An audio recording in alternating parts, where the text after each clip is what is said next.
أعوذ بالله من الشيطان الرجيم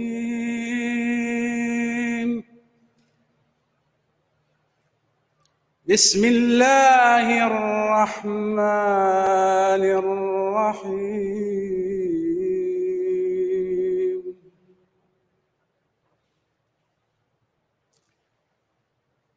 قل أعوذ برب الناس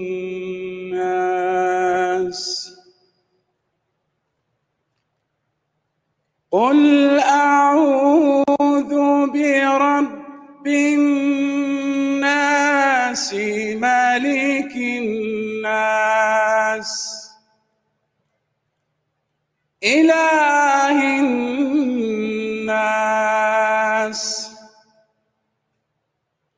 من شر الوسواس الخناس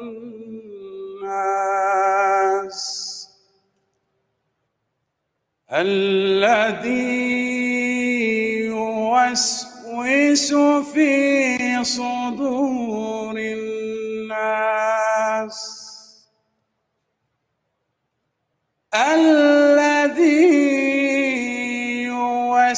يوسوس في صدور الناس من الجنة والناس. Jazakallah. As most of you are aware that this is the second session. Ini adalah of this sesi yang Jalsa kedua untuk kita akan mainkan bagi anda semua menonton mesej-mesej ataupun ucapan-ucapan dari para pemimpin-pemimpin dunia yang telah mengirimkan ucapan. Sepatutnya pada tahun-tahun yang lalu mereka datang sendiri di stage kita dan memberikan ucapan, tapi disebabkan COVID mereka tidak dapat hadir bersama kita. Namun kita menerima banyak sekali mesej-mesej, video mesej daripada ahli-ahli parlimen. Ada 62 ahli parlimen yang telah mengirimkan mesej-mesej mereka kepada untuk diperlihatkan kepada tuan-tuan semua. Mesej pertama dari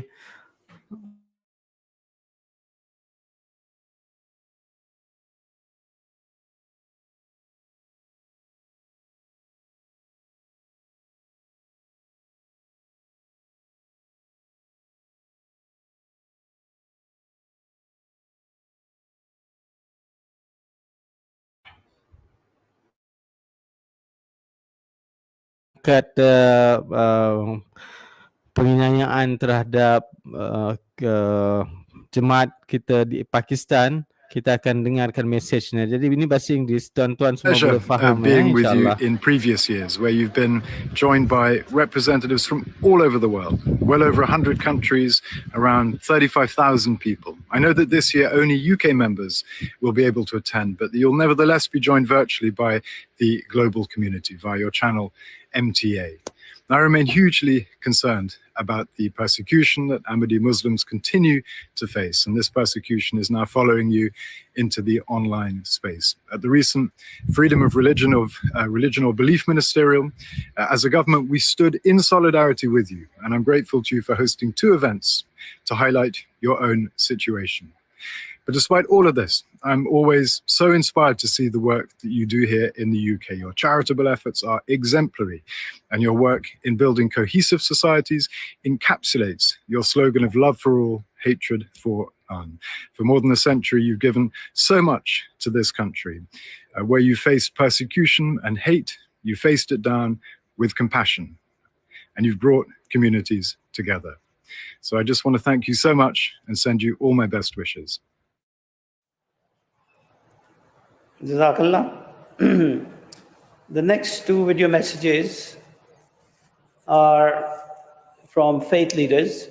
The first is from Right Reverend Bishop Philip Mount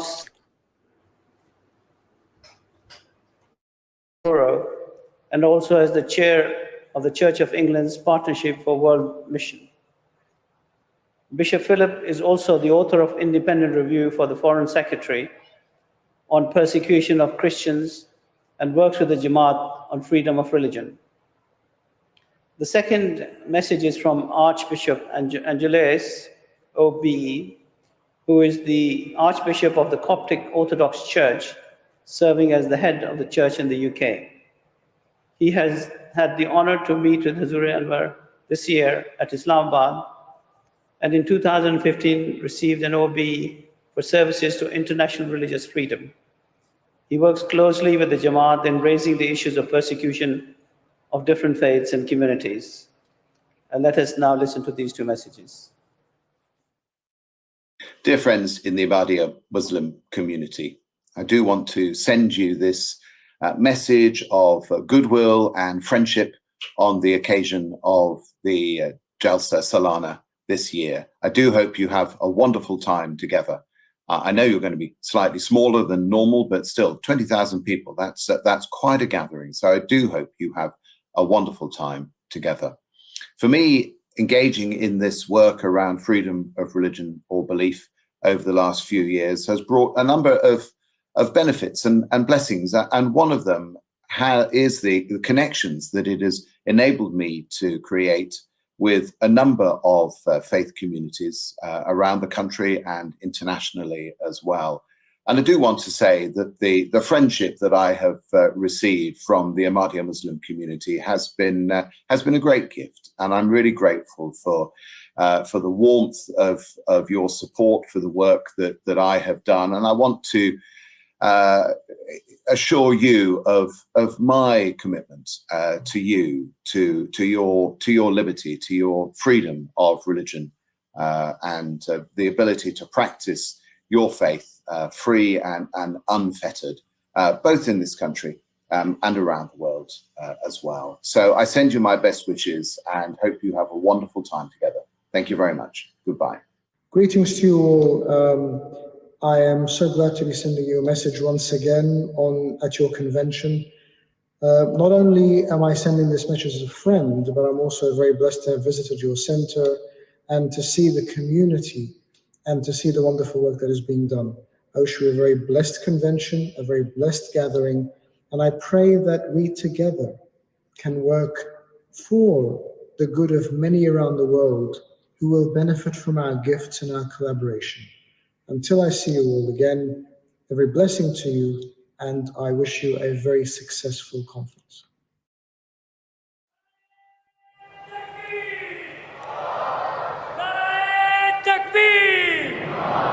Islam Ahmadiyya! Islam Ahmadiyya! Jazakallah. Our next set of video messages are from international dignitaries with strong links to our Jamaat. The first is from Right Honorable Naya Singha Nakadharma, who is serving as the third Deputy Minister of the Republic of Uganda. Prior to this, she served as the State Minister for Gender and Culture, and she's a good friend of the Jamaat. The second message is from Councillor Sayama Cernius. He is a member of the Liberian Supreme Court and currently serves as the Solicitor General and the Chief Prosecutor of the Republic of Liberia. As the Minister of Justice and represents the Republic of Liberia in matters of both civil and criminal litigation. We will now listen to these two messages. In the name of Allah, the most gracious, the most merciful, may the peace, mercy, and blessings of Allah be upon you all. I sincerely congratulate His Holiness Hazrat Mirza Masur Ahmad. May Allah be his helper, and the members of the Ahmadiyya Muslim community worldwide on the celebration of the Jalsa Salana, United Kingdom. May Allah bless you all. A few years ago, I was fortunate to attend the annual convention organized by the community in the United Kingdom. During this period, I received very warm welcome from His Holiness, the members, and the members of the Jamaat. The hospitality I received that time did not only create good lasting impression on my heart, but also gave me a chance of discovering a new outlook of Islam. Really, what do these people do as the Ahmadiyya? What have they done? What do they do? And so on and so forth. I have also met the members of the Ahmadiyya Muslim community in Uganda on different Jamaat events. Such meetings have been instrumental in fostering a cordial relationship between the government of Uganda that I serve and the Muslim fraternity of the Ahmadiyya. Your motto, love for all and hatred for none, is not a mere lip service, but we always see it manifest through your great efforts of extending humanitarian aid to different people in Uganda, irrespective of their religious and cultural background.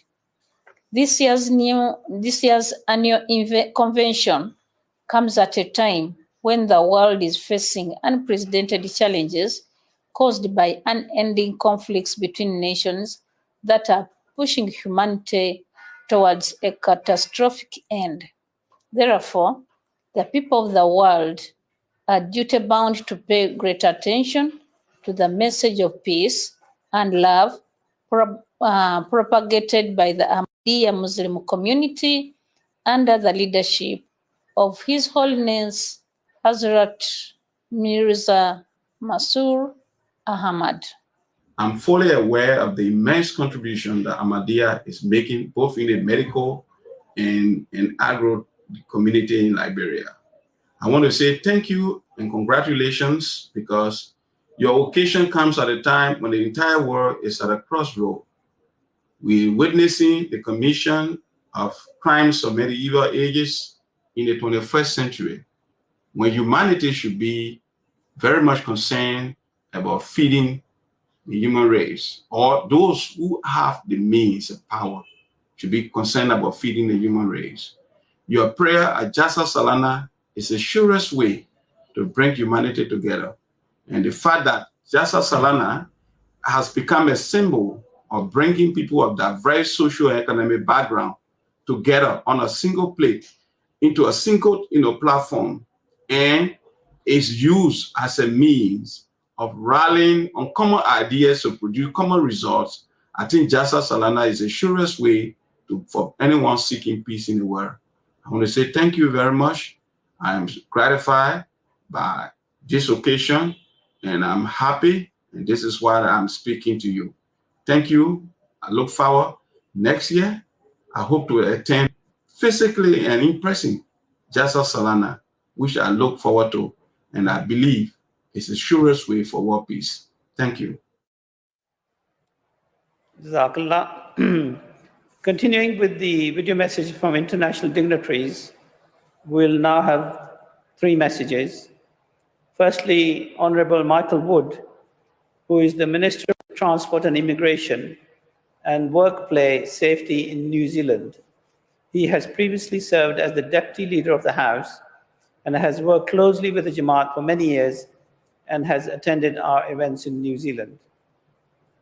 Fritz Hovey Zen serves as an alderman within the municipality of Almere in Netherlands. He was the Deputy Lord Mayor in 2015 during the inauguration of Baitul Afiyat Mosque. And finally, Honorable Ahmed Hussain, PC MP, who is the Minister of Diversity, Inclusion and Youth in Canada. He is the first Somali Canadian to be elected to the House of Commons and to hold a federal cabinet position. He also visited the Jamaat in London to meet with Hazur Anwar. We'll listen to these three messages.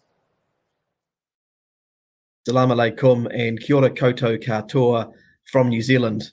I'm very pleased to be able to bring you very warm greetings from our country in the Southern Hemisphere as you gather together for Jalsa Salana UK 2022, the annual convention of the Ahmadiyya Muslim community in the United Kingdom.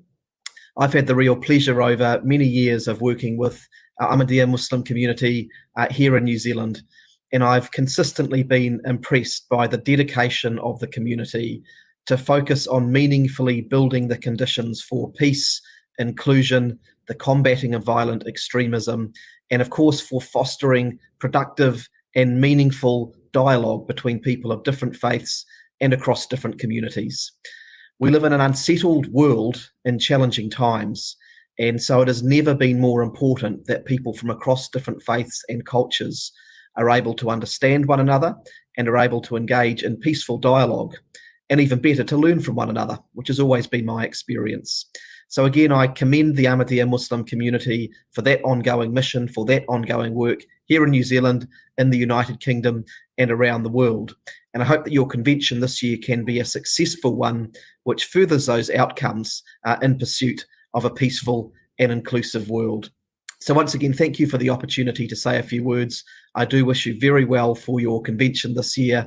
My dear friends, in October 2015, I had the privilege to represent the municipality of Almere during the laying of the first brick of the Baitul Aviyat Mosque in Almere Port.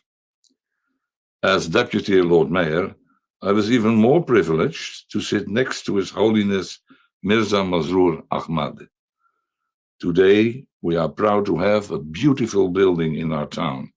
I read a letter of His Holiness about the war in Ukraine, how he warned in the past for situations like this, not only in Ukraine, but all over the world. Now we are watching useless violence and the destruction of a country. We all know we must try to stop this atrocity. Yet our most important weapon is not a missile or a gun. It is love. It is togetherness.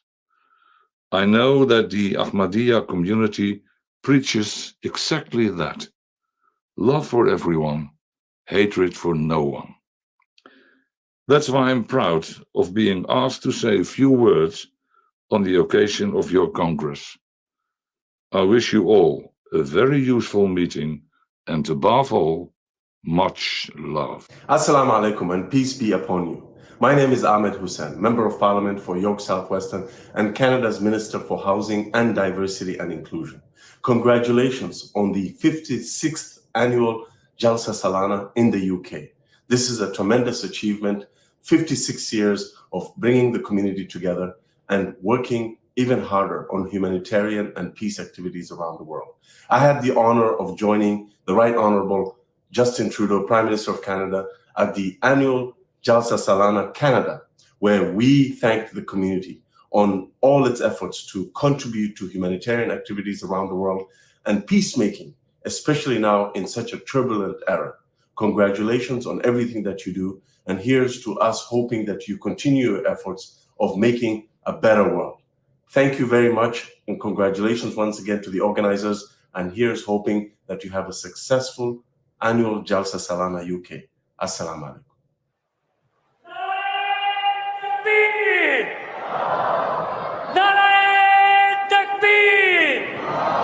Islam Ahmadiyya!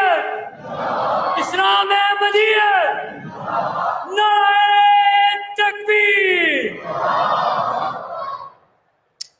Our next video is from a very familiar person within the Jamaat, Siobhan McDonough, who is the Member of Parliament from Mitchell Morden.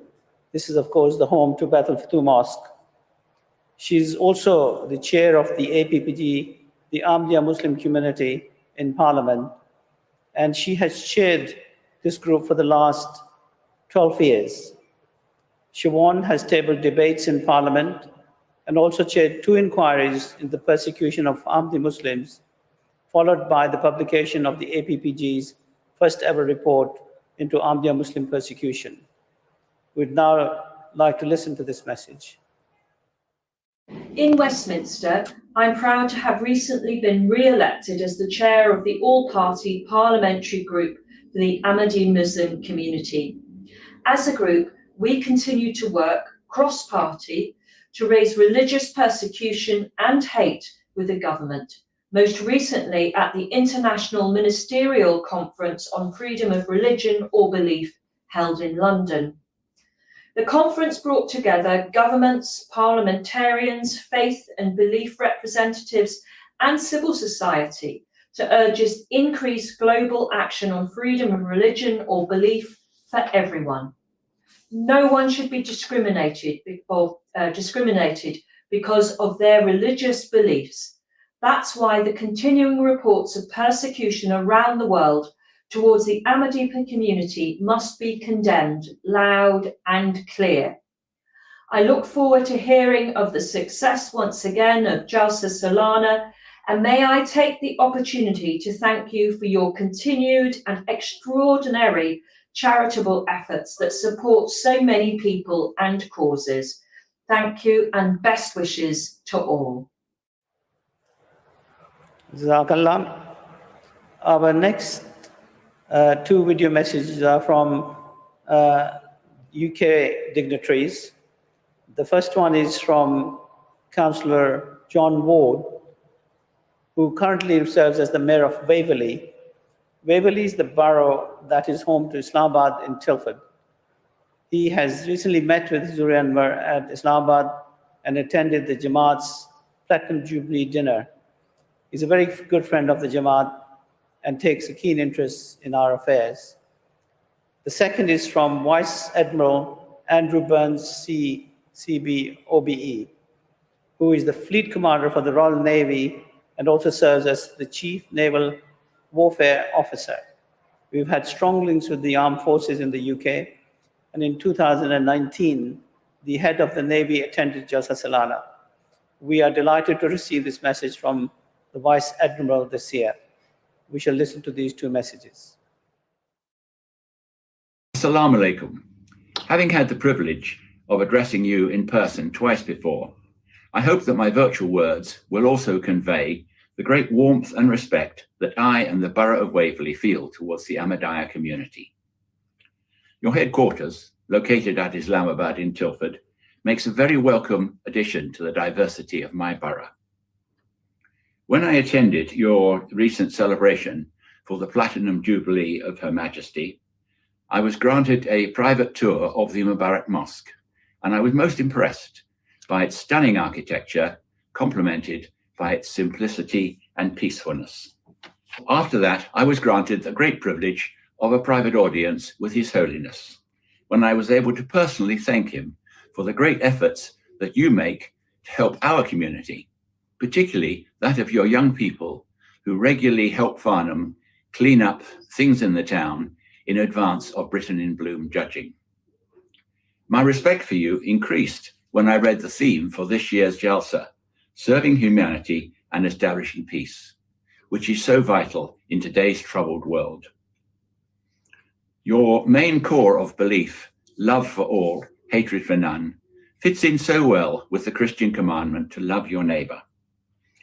And this was amply demonstrated recently when you gave a dinner for 400 of your neighbors. And I was privileged to attend, and looking round, it became clear that not only did you love your neighbors, but they also liked you. That is very difficult to achieve, and I congratulate you. Salam alaikum. We would all recognise that the last 2 years have been really challenging for most of us in some way, and for our nation as a whole, with the pressures of COVID, a further deterioration in international security, and the constant competition from adversaries that places our national interests under pressure at home and abroad. But throughout, your support for the armed forces has been outstanding and extensive, and there are many impressive examples of the significant impact this has had, including some incredible fundraising through your charities. £750,000 was raised for the Royal British Legion in November last year, to name but one. Of course, this inspiring work is not limited to the UK, and I know under the dynamic leadership of His Holiness, the community has continued to work in some of the most challenging parts of the world, helping those most in need who suffer from hunger and poverty, particularly through the superb work of Humanity First. It is this spirit of service to humanity which your community exemplifies and is captured perfectly in the motto of love for all, hatred for none, that has been so much in evidence. Jazakallah. Our next message is from a very good friend of the Jamaat, Right Honourable Jeremy Hunt. He is a Member of Parliament for South West Surrey, home to Mubarak Mosque. He has previously served as the UK's Foreign Minister and has raised the issue of Ahmadi persecution around the world on many occasions, and is a very powerful ally of the Jamaat in the UK and internationally. And we would like to hear his message now. Hello, my name is Jeremy Hunt. I'm Member of Parliament for South West Surrey, and it's my pleasure to send this message to this year's Jalsa Salana. This year I participated in a wonderful ministerial summit on freedom of religion and belief that reminded us that Ahmadis, alongside Christians and people of all faiths, are suffering around the world because of their belief. They're being persecuted in Pakistan and persecuted around the world. And as we see the uncertainties in the international situation, let us remember the things that bring us together, that shared belief in freedom, in the right to choose and worship your God, love for all, hatred for none, that wonderful Ahmadi creed, which applies to all of us, whichever faith or religion we believe in. My very best wishes for this year's Jalsa Salana. Jazakallah. Our next message is from another very well-known face, Lord Ahmed of Wimbledon, who is of course a member of the Jamaat, and the Minister of State for South Asia, North Africa and the United Nations and the Commonwealth.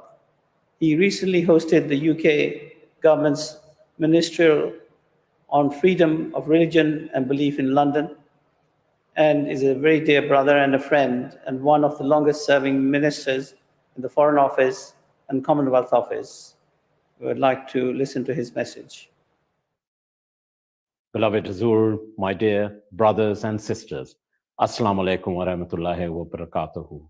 The Ahmadiyya Muslim community worldwide is a phenomenal community in building peace around the world amongst people and communities.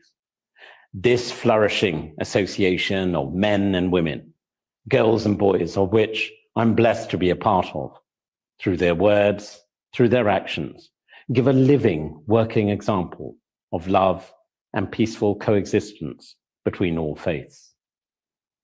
Indeed, that same message rang out last month when we, the United Kingdom government, proudly hosted an international conference on the important and pivotal issue of freedom of religion or belief. And tragically, it's denied to too many people, including the Ahmadiyya Muslim community itself.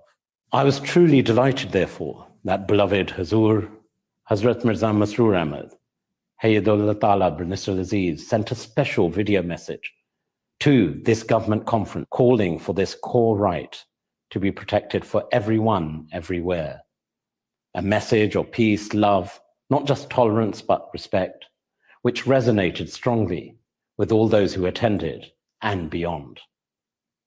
That message of kindness towards the whole of humanity, calling for peace and understanding between all faiths, is echoed once again at this august gathering.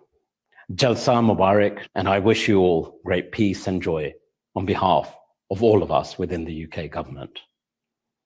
आप सबको जलसा सालाना की मौके पे मेरी तरफ से, वज़ीर आज़म की तरफ से, वज़ीर ख़ारजा की तरफ से, तमाम हुकूमत ब्रितानिया की तरफ से बहुत बहुत मुबारक हो।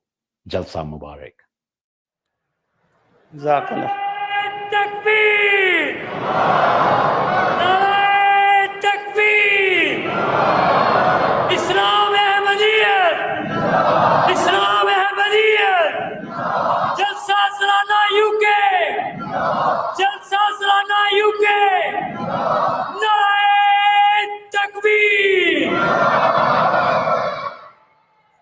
Jazakallah. Our next message is from Right Honorable Sir Ed Davey, who is the leader of Liberal Democrats Party. He's previously served as the Secretary of State for Energy and Climate Change and is the Vice Chair of the APPG Ahmadiyya Muslim Community. Sir Ed Davey enjoys a very close relationship with Hazur Iqtas and regularly seeks his advice and guidance on a range of issues.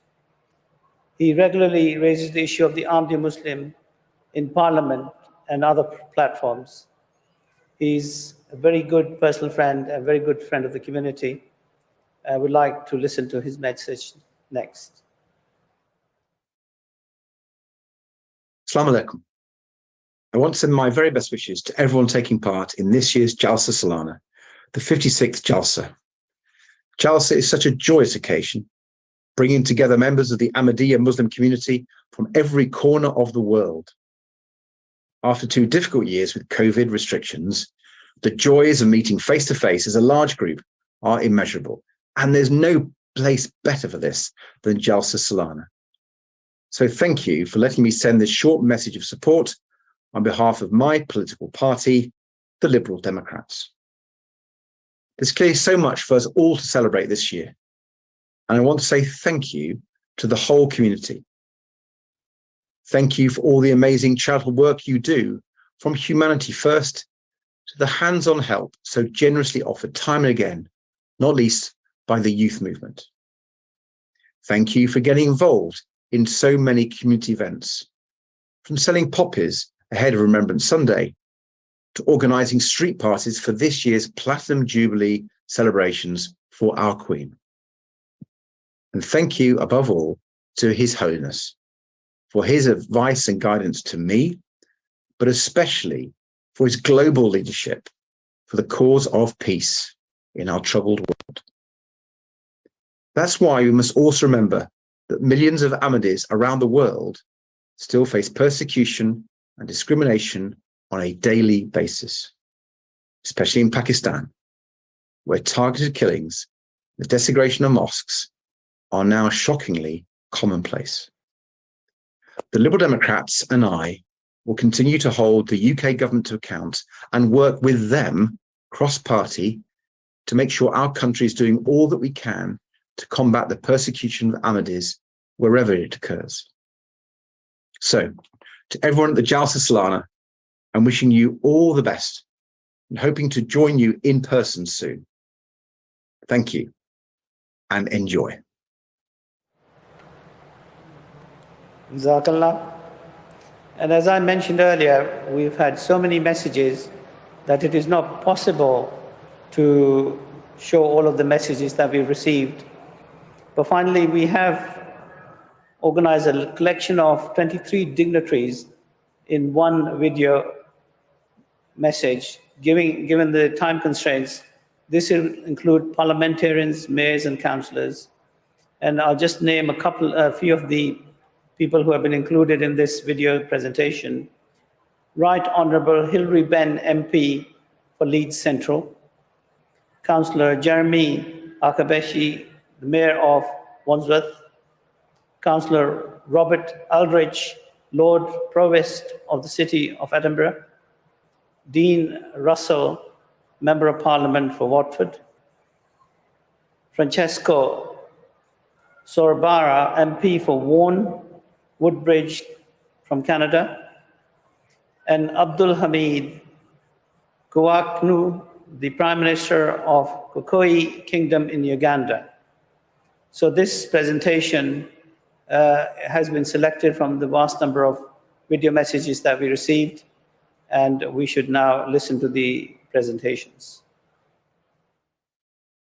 As a member of Barking and Dagenham, I send greeting to all my friends. On behalf of all our officers and staff, I'd like to send best wishes to our Ahmadiyya Muslim friends who are attending the Jalsa Salana convention today. I want to wish you, your Holiness, Mr. President, the congregation, and all of your distinguished guests, Assalamu alaikum, and all the best for your 56th convention. I'm delighted to see you coming together to uphold Ahmadiyya Muslim message for lasting peace.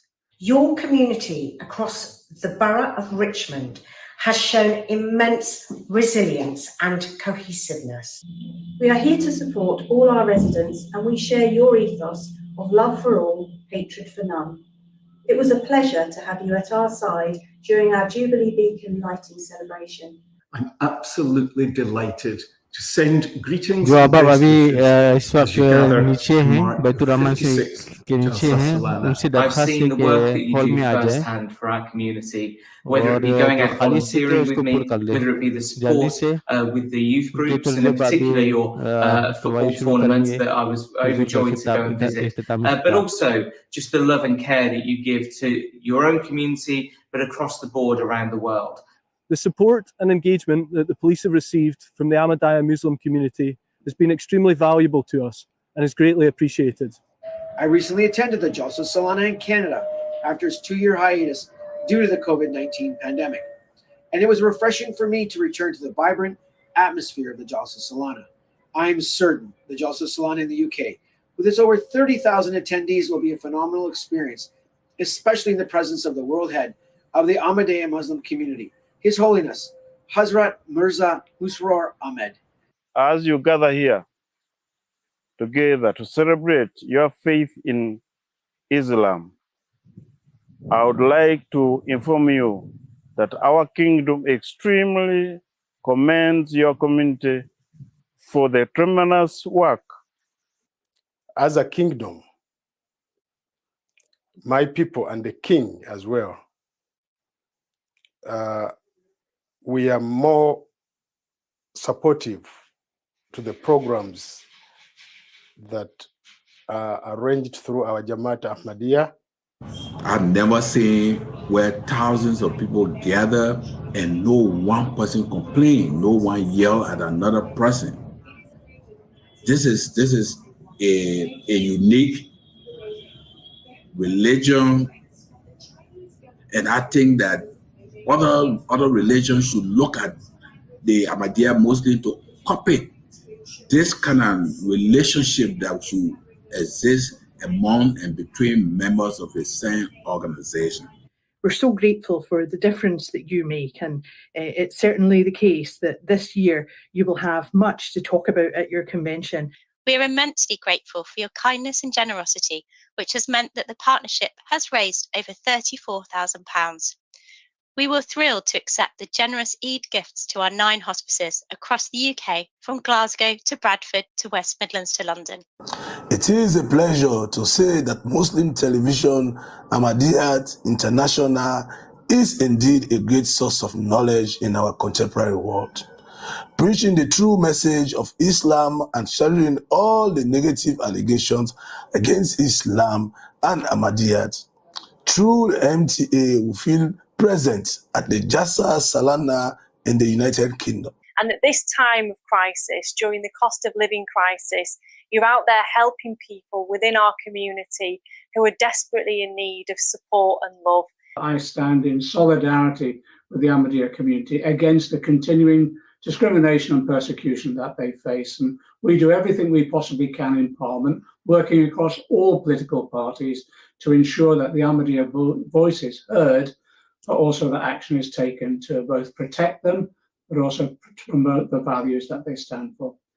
And I know that many of your community from Wandsworth are helping to make the event a great success. We're proud in Wandsworth and Putney to have your beautiful mosque within the area. We are happy that your message of peace, love, and equality, based on the true teachings of Islam, is now reaching millions of Ugandans. Once again, I'm sorry I cannot attend this year's Jalsa Salana, but I hope the event goes well, and best wishes from the Royal Borough Kingston upon Thames. The Mayor of the City of Wolverhampton wishes to extend her very best wishes to you all for a successful and enjoyable convention. God bless you. I want to thank you for your guidance and your thoughtfulness. On behalf of the Scottish Liberal Democrats, I wish you well.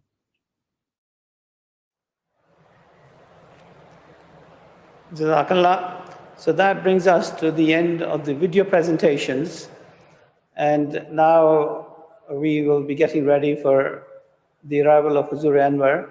In the meantime, I'd request free them aside to read some of the messages, the written messages that we received from various dignitaries. And so please remain silent and be ready for Huzur's arrival shortly. Jazakallah. Assalamu alaikum rahmatullah. The first message I'm reading out is from the Chief Rabbi Ephraim Mirvis, and he says, I extend greetings and warm wishes to the Ahmadiyya community on the occasion of your annual convention. The Ahmadiyya message of love for all, hatred for none is truly powerful in its commitment to other people. We have a similar notion in the Torah, which calls on us to love others as you love yourself. Both these teachings promote an ethic of responsibility towards other people and highlight our shared belief in the critical importance of peace and harmony within our society. Given events world over, such sentiments is now more urgent than ever, and the significance of extending concern beyond our immediate communities has been made all too clear during this pandemic in light of efforts of some to divide us. In contrast, the unity demonstrated by collective endeavor will remain with us as a potent symbol of fortitude in dark times. I wish you much success during your annual convention. And that is from Chief Rabbi Ephraim Mirvis. The next message is from the British Prime Minister, Boris Johnson. And the Prime Minister says, I would like to convey my best wishes to His Holiness, Hazrat Mirza Masroor Ahmad. I am pleased that you are holding this annual convention in person this year and that His Holiness will be addressing the audience. I hope it will provide all attendees with the opportunity to spread their message of peace and security around the world. I would like to send my best wishes to everyone attending the convention and hope they have a wonderful time. And that is from the Right Honourable Boris Johnson, Prime Minister for the United Kingdom. A selection of other messages. The first is from Councillor Gina Adamu, Mayor of Haringey, who writes that she expresses her best wishes to the Ahmadiyya Muslim community here in Haringey and across the whole of the UK on the occasion of the 56th Jalsa Salana. I hope it will be a joyous and meaningful event that brings peace and spiritual fulfillment to everyone who attends.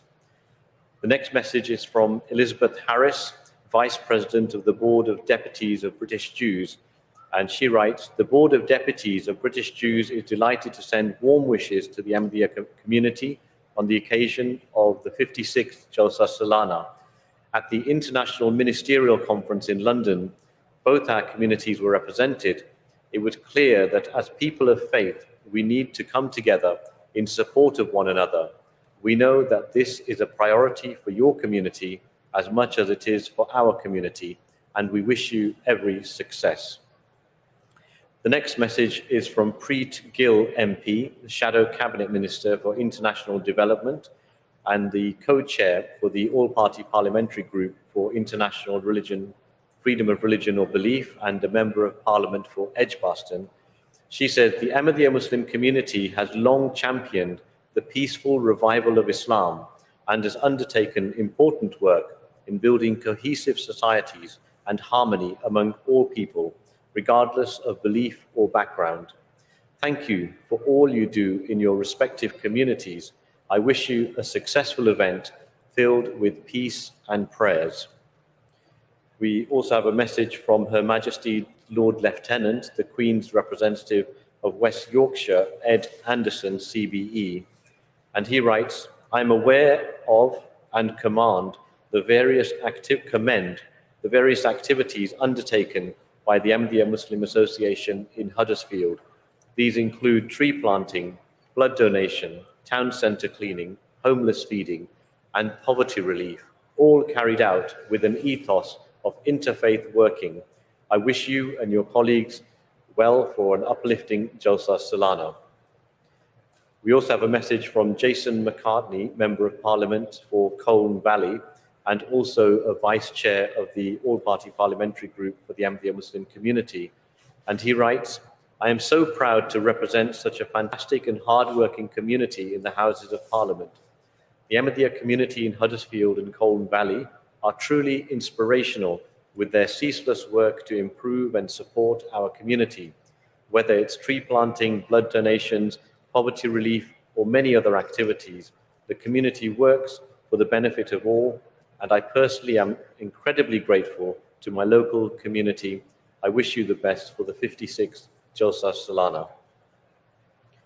The next message is from the Right Honourable John Speller, Member of Parliament for Worley, who says, I know from my own area the excellent community work undertaken by the Ahmadiyya Mosque here in the Black Country, and I am always impressed by the good work they do in the wider community and their commitment to life in the United Kingdom, which is of course particularly demonstrated during the pandemic.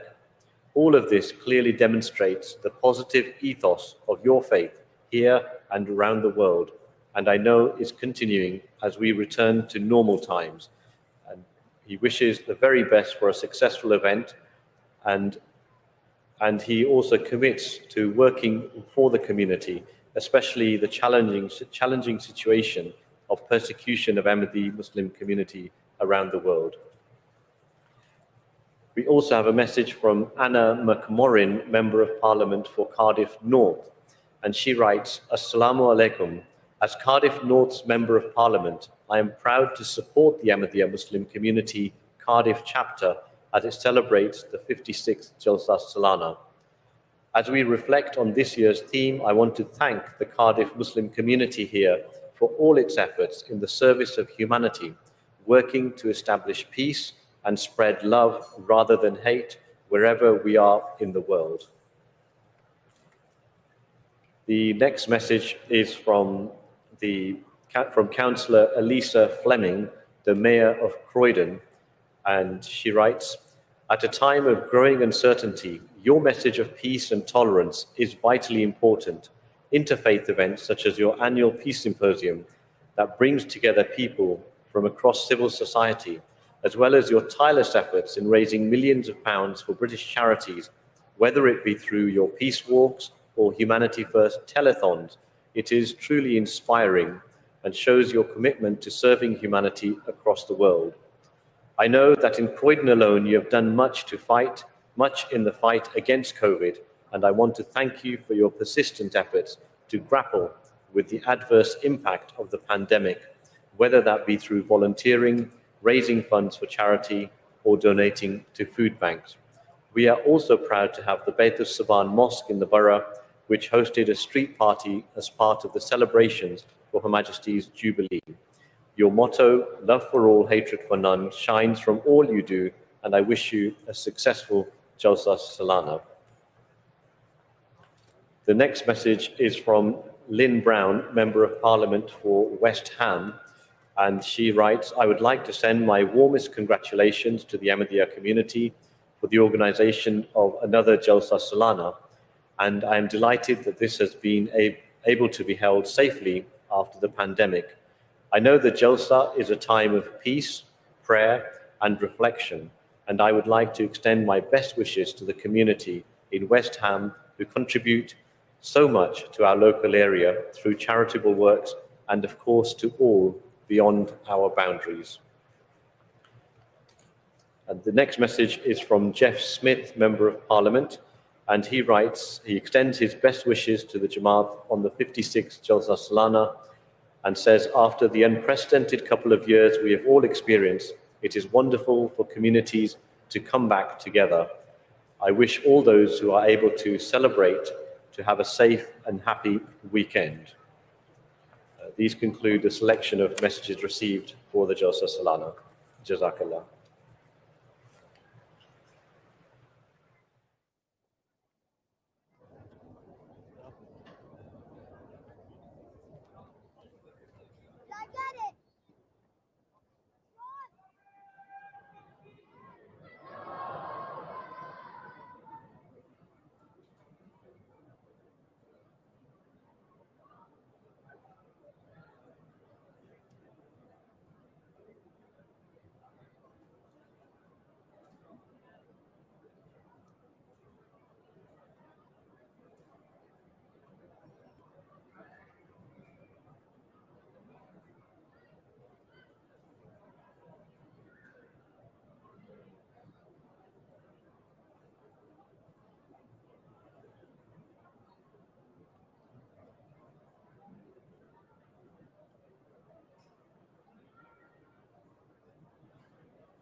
हज़रत अमीरुल मोमिनीन अय्यदहुल्लाह ताला बिन नसरिल अज़ीज़ का काफ़िला तशरीफ़ लाने वाला है और इंशाअल्लाह कुछ ही देर में Amirul इस Mukminin जलसा सालाना sedang बरतानिया dalam 2022 का sedikit masa lagi इख्तितामी akan tiba di Jalsa dan insyaAllah sesi penutupan akan bermula sebentar saja lagi.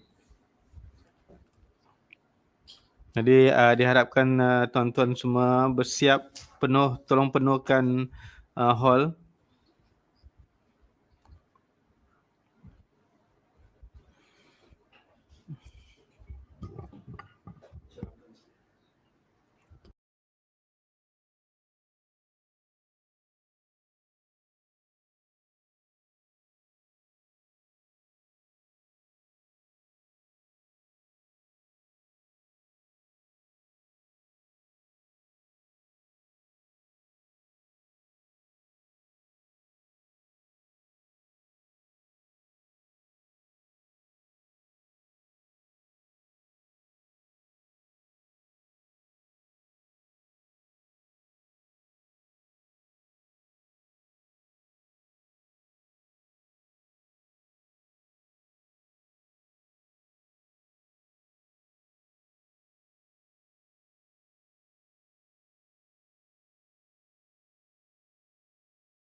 ربنا إنا جنودك دون أي مرائي إنا جنودك دون أي مرائي نزلت على الناس المصائب كلها حتى توارى الأمن في الأنحاء حتى توارى الأمن في الأنحاء أنوار وجهك سيدي في مقلتي كالنير الوهاج في العلياء لبيك يا مسرور يا رباننا إنا جنودك دون أي مرائي إنا جنودك دون أي مرائي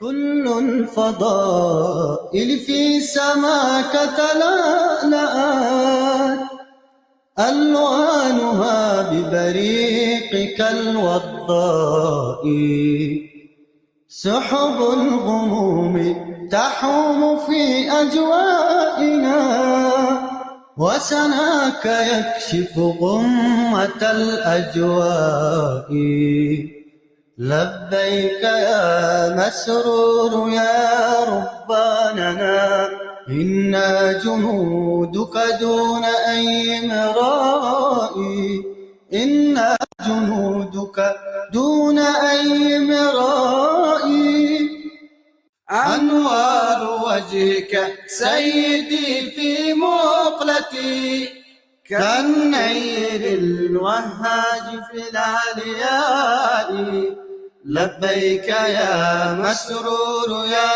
رباننا إنا جنودك دون أي مرائي إنا جنودك دون أي مرائي والسلم ليس له سواك مناديا به كل خير غامر وهناء أنا تكون أيا حبيب فمهجتي شوقا تطير لنظرة ولقاء فالحق مكنون وأنت أمينه تبديه نورا كاشف الظلماء تبديه نورا كاشف الظلماء.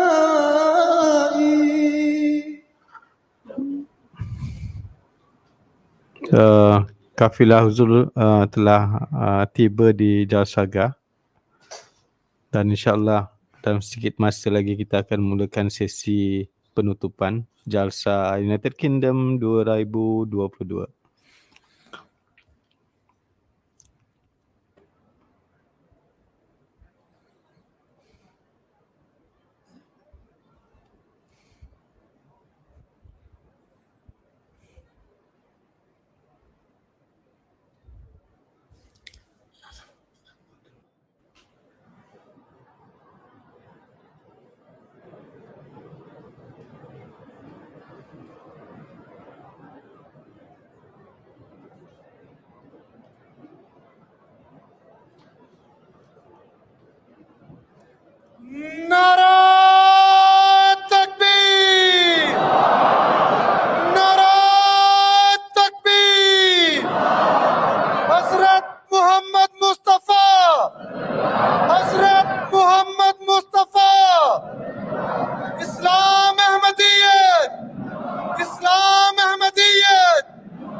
خليفة المسيح الخامس حضرة خليفة المسيح الخامس جلسة السلانة يوكي نرى التكبير.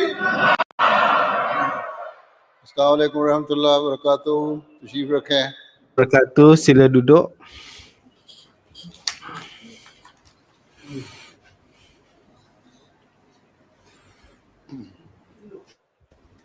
عبد المومن طاہر صاحب تلاوت. Tilawat Abdul Mumin Sahib.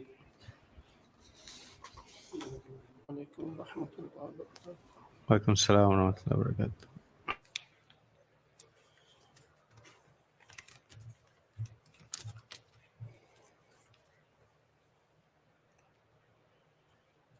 أعوذ بالله من الشيطان الرجيم. بسم الله الرحمن الرحيم. واعبدوا الله ولا تشركوا به شيئا وبالوالدين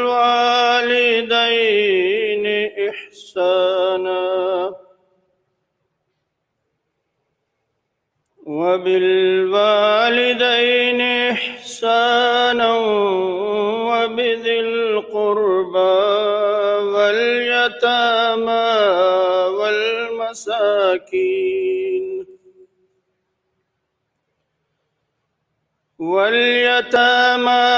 والمساكين والجار ذي القربى والجار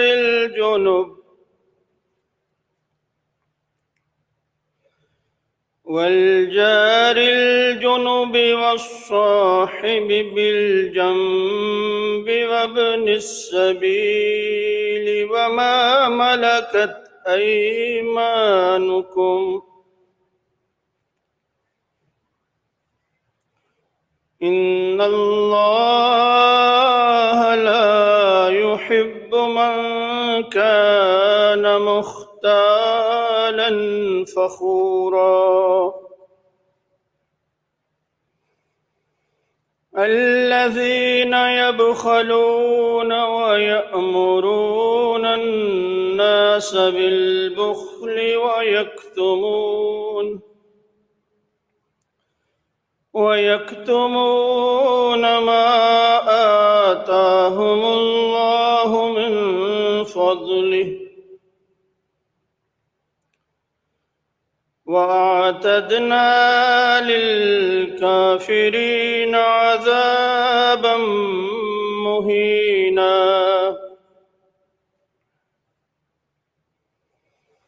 والذين ينفقون أموالهم رئاء الناس ولا يؤمنون بالله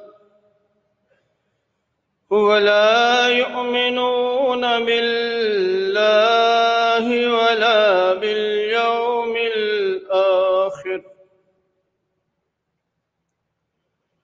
ومن يكن الشيطان له قرينا فساء قرينا وماذا عليهم لو آمنوا بالله واليوم الآخر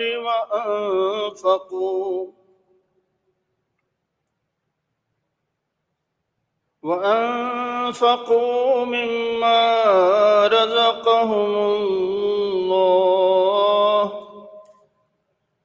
وكان الله بهم عليما إن الله لا يظلم مثقال ذرة وإن تك حسنة يضاعفها وإن تك حسنة يضاعفها ويؤت من لدنه أجرا عظيما.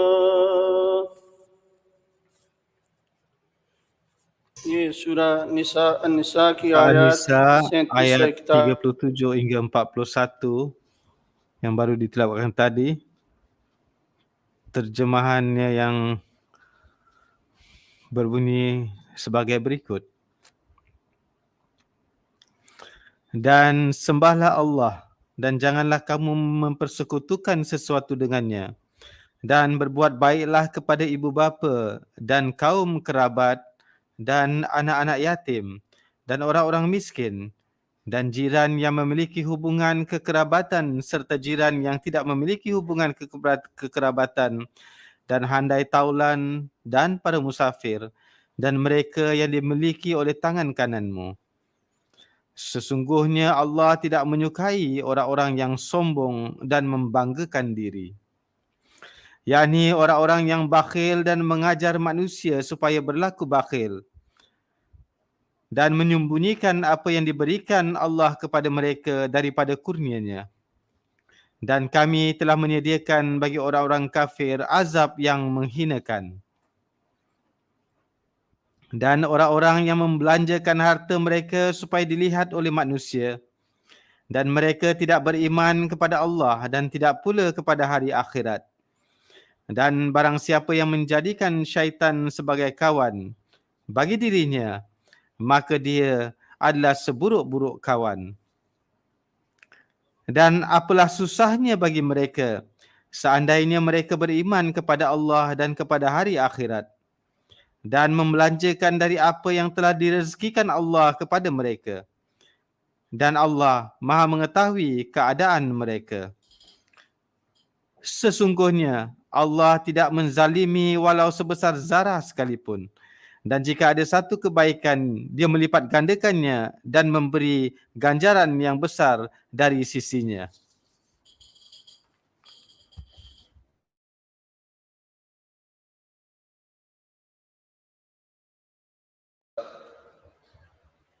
ربي مفلح عہدے صاحب.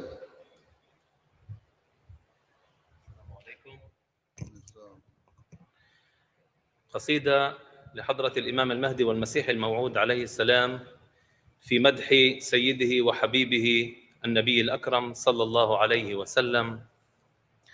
يقول فيها: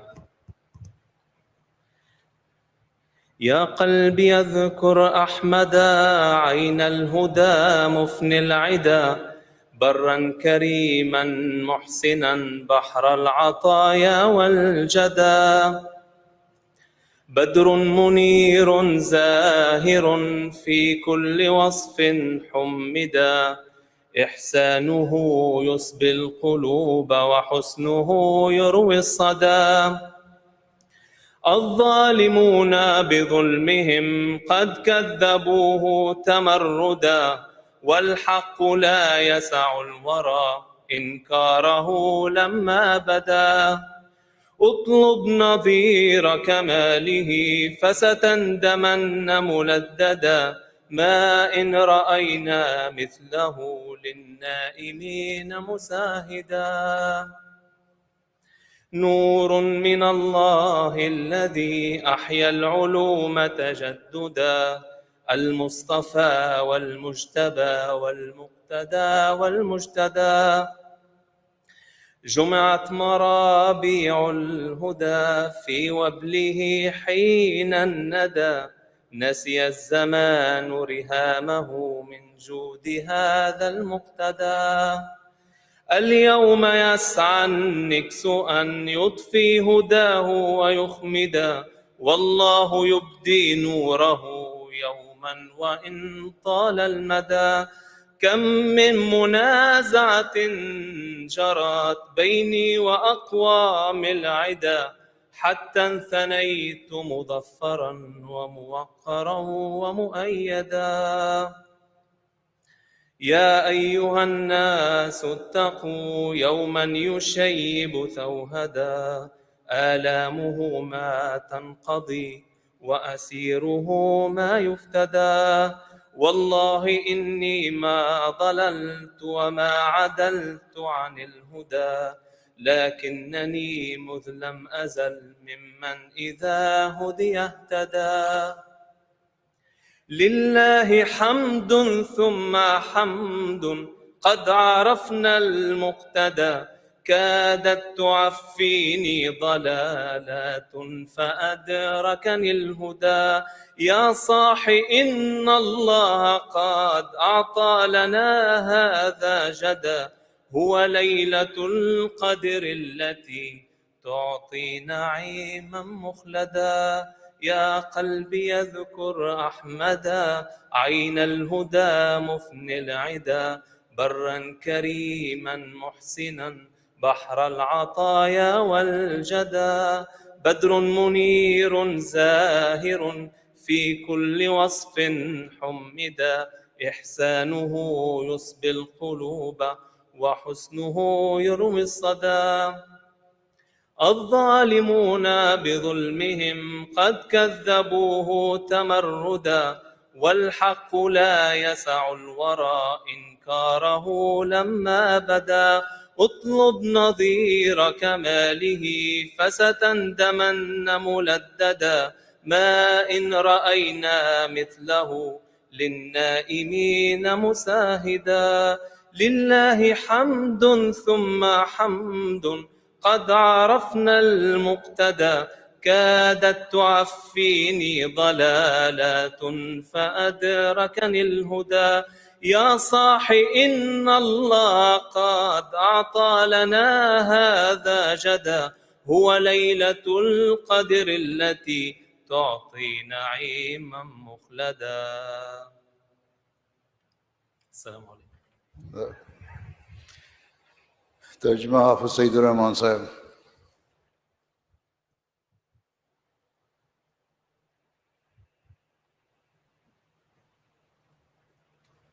السلام علیکم ورحمۃ اللہ. حضرت اقدس مرزا غلام احمد قادیانی مسیح موعود و مہدی موعود علیہ الصلوۃ والسلام کا عربی پاکیزہ منظوم قصیدہ کلام آپ کی خدمت میں پیش کیا karangan Hazrat Masih Maud alaihissalam اے میرے دل dalam memuji wujud Ahmad suci صلی Rasulullah اللہ sallallahu علیہ alaihi wasallam. وسلم کو یاد کر Terjemahannya kita جو dah ہدایت کا سرچشمہ tuliskan tadi di اور skrin. دشمنوں کو Hari فنا ini کرنے والا ہے. dibacakan terjemahan bahasa Urdunya. وہ نیک کریم محسن عطا اور سخاوت کا سمندر ہے. وہ 14ویں کا نہایت روشن چاند ہے. وہ ہر وصف میں تعریف کیا گیا ہے. اس کا احسان دلوں کو موہ لیتا ہے اور اس کا حسن پیاس بجھا دیتا ہے. ظالموں نے اپنے ظلم کی وجہ سے سرکشی کرتے ہوئے اسے جھٹلایا ہے، جبکہ سچائی ایسی شے ہے کہ جب وہ ظاہر ہو جائے تو مخلوق اس کا انکار نہیں کر سکتی. تو اس کے کمال کی نظیر تلاش کر، یقیناً تو اس کوشش میں حیران ہو کر شرمندہ ہو جائے گا. ہم نے اس رسول کی مانند سوتوں کو جگانے والا کوئی نہیں دیکھا. وہ اللہ کا نور ہے جس نے علوم کو نئے سرے سے زندہ کر دیا. وہ برگزیدہ ہے، وہ چنیدہ ہے، اس کی پیروی کی جاتی ہے، اس سے فیض حاصل کیا جاتا ہے. سخاوت کے وقت ہدایت کی بارشیں اس کی موسلا دھار بارش میں جمع کر دی گئیں. اس مقتدا کی موسلا دھار بارش کے مقابلہ میں زمانہ اپنی مسلسل تھوڑی بارش کو بھول گیا ہے.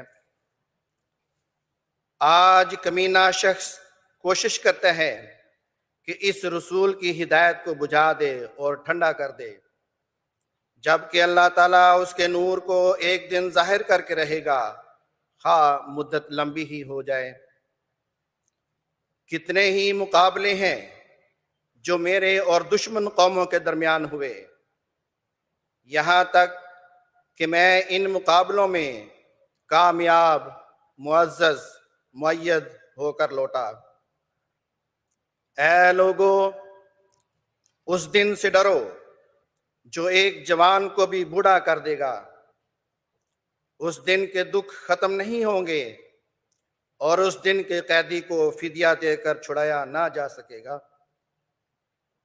اللہ کی قسم یقیناً میں گمراہ نہیں ہوا اور نہ ہی میں راہ ہدایت سے ہٹا ہوں، بلکہ میں جب سے وجود میں آیا ہوں ان لوگوں میں سے ہوں جنہیں جب ہدایت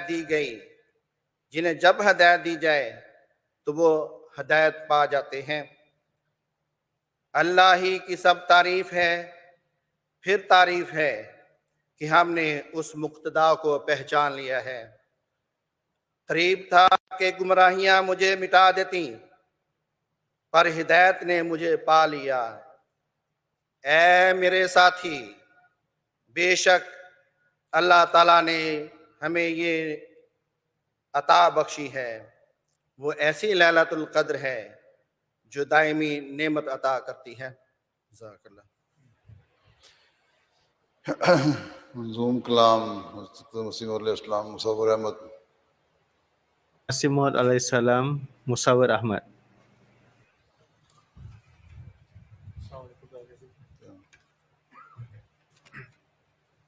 السلام علیکم ورحمۃ اللہ۔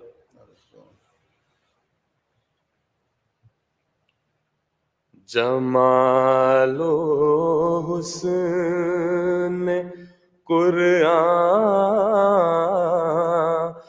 نور جانے ہر مسلمان ہے، قمر ہے چاند اوروں کا، ہمارا چاند قرآن ہے۔ جمال و حسن قرآن نور جانے ہر مسلمان ہے، نظیر اس کی نہیں جمتی نظر میں، فکر کر دیکھا بھلا کیوں کر نہ ہو یکتا، کلام پاک رحماں ہے، بھلا کیوں کر نہ ہو یکتا، کلام پاک رحماں ہے۔ بہار جاویداں پیدا ہے اس کی ہر عبارت میں، نہ وہ خوبی چمن میں ہے، نہ اسا کوئی بستاں ہے، نہ وہ خوبی چمن میں ہے، نہ اسا کوئی بستاں ہے۔ کلام پاک یزداں کا کوئی ثانی نہیں ہرگز، اگر لولو اماں ہے وگر لالے بدخشاں ہے، اگر لولو اماں ہے وگر لالے بدخشاں ہے. خدا کے قول سے قول بشر کیوں کر برابر ہو. وہاں قدرت یہاں درماندگی فرق نمایاں ہے. وہاں قدرت یہاں درماندگی فرق نمایاں ہے. ملائک جس کی حضرت میں کریں اقرار لا علمی سخن میں اس کے ہم تائی کہاں مقدور انسان ہے.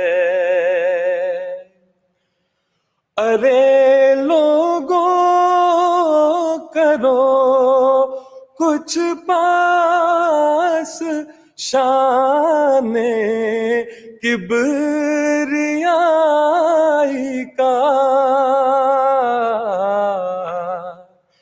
زباں کو تھام لو ابھی اگر کچھ بوئے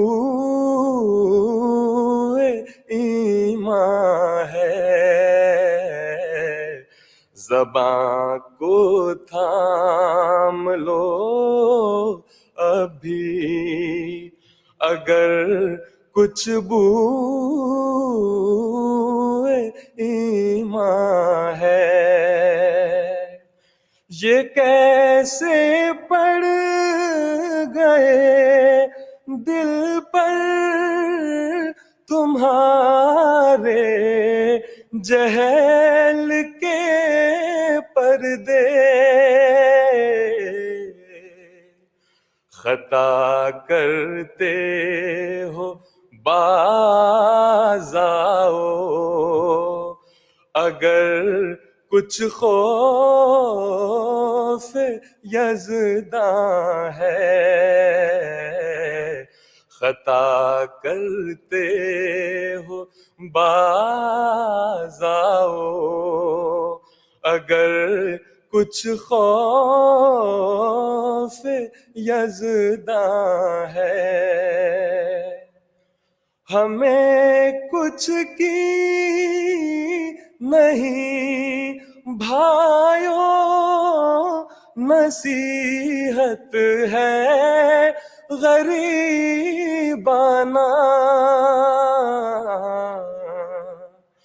کوئی جو پاک دل ہووے دل و جاں اس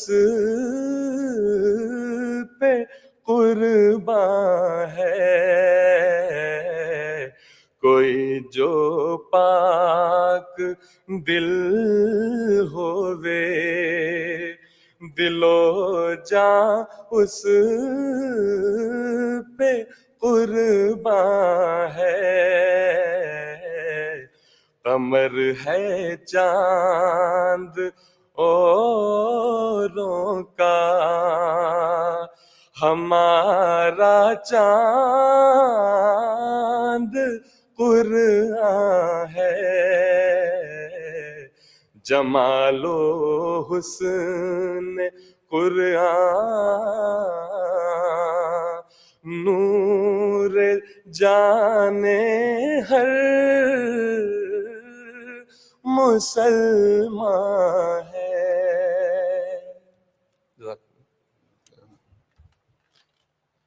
سیکرٹری صاحب تعلیم तालीमी इदादात का ऐलान। Sekretari Taklim akan membuat pengumuman tentang penyampaian pingat pada pelajar-pelajar. Bismillahirrahmanirrahim.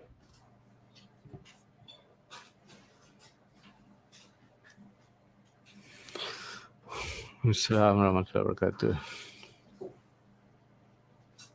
With 192 approved for Lajna and 161 approved for men. All details, inshallah, will be published in various publications of the Jamaat. Hazur, there were 2 candidates from yesterday that were missed for the GCSEs. These were Israr Gulzar from Wellington and Zinat Butt Saiba from Shirley. The names for the male candidates that achieved GCSE awards are as follows. Wasil Bhartisab from Aldershot, Hamad Ahmed Zafar from Malden Manor, Faris Ahmed Naseem from Jamia UK, Malik Fraz Ahmed from Bradford North, Said Chaudhry from Betel Fatu, Nail Mirza from Worcester Park, Khaliduddin from Leicester, Haroon Ahmed Zafar from Malden Manor, Sabi Abdul from Selsdon, Tahir Khan from Lower Malden, Tawheed Ahmed from Preston, Arsalan Amin from Thornton Heath South, Abrar Ahmed from Guildford, Farhan Ahmed from Mitcham Park, Tanzil Ahmed from Bolton, Zubair Waqas from Worcester Park, Shahur Ahmed from Clapham, Hasham Ahmed from Clapham, Hamoud Said from Peterborough, Daniel Said from Clapham Junction, Tallah Walid Zafar from Northampton, Tahir Rayan Ibrahim from Lower Malden, Nail Ahmed from Stockport, Mirza Hashim Ahmed from Gillingham, Janzeb Ahmed Said from Southall, Asmar Kaloon from Betel Fatu, Azim Ahmed Sanuri from Redbridge South, Farsat Ahmed Sindhu from Betel Fatu, Agdas Inamullah from Wimbledon Park, Shawez Ahmed from Battersea, Salman Ahmed Baki from Newport, Jazib Imran, Spen Valley, Atiq Ahmed Dar from Mosque South, Mubariz Ahmed from Worcester Park, Raid Akhtar from Merton Park, Mukrab Said from Southall, Rohan Ahmed from Kingston, Samar Ahmed from Liverpool, Sadeb Jaja from Mosque South, Ramiz Ahmed from New Malden, Rubin Ahmed from Mosque West, Bilal Latif from Scunthorpe, Ibrahim Sheikh from Mosque West, Lukman Janood, Milton Keynes, Labib Ahmed, Earlsfield, Ghalib Butt from Shirley, Imad Ahmed Butt from Cheam, Rahil Anwar from Birmingham South, Tawfiq Ahmed from Sutton, Talal Nasir, Bournemouth, Saeed Abid from Balham, Hasib Rahman from Hayes, Zishan Kadir, Southall, Mashood Ahmed Khan from Worcester Park, Malik Rohan Uddin from Balham, Omer Manir, Swansea, Rabin Ahmed from Deer Park, Amar Chaudhry from Malden, Arman Ahmed Butt, Newham, Azish Fahim from Newcastle, Tawfiq Ahmed from Worcester Park, Yasser Malik, Thornton Heath, Rohan Malik from Southall, Kareem Ahmed from Thornton Heath, Wasil Bhatti for Aldershot, Sabah Davir Ahmed from Redbridge South, Yasser Ahmed from Clapham Junction, Muhammad Safian Masood from Luton, Jazeb Ahmed Thornton Heath South. These were and these are now Hazur for A-level candidates. Arsalan Aftab, Mosque West, Maghfur Khan, Lower Malden, Faraz Ahmed from Sutton, Fizan Akram from Norbury, Abrar Ahmed from Guildford, Rizwan Chaudhry from West Croydon, Abdul Rahman Salam from Upper Mitcham, Zuhaib Waqas from Worcester Park, Samiullah Said Sikandar from Burton-on-Trent, Samir Qureshi from Birmingham South, Nuruddin Mahmood Ahmed from Mitcham Park, Gibran Raja from Guildford, Danial Ahmed from Slough, Mirza Hashim Ahmed from Gillingham, Fahad Ahmed from Coventry, Fizan Ahmed from Southall, Hamza Ahmed from Oxford, Basil Chaudhry from Aldershot, the late Jazib Ahmed from Birmingham West, Fatin Yasir from Jamia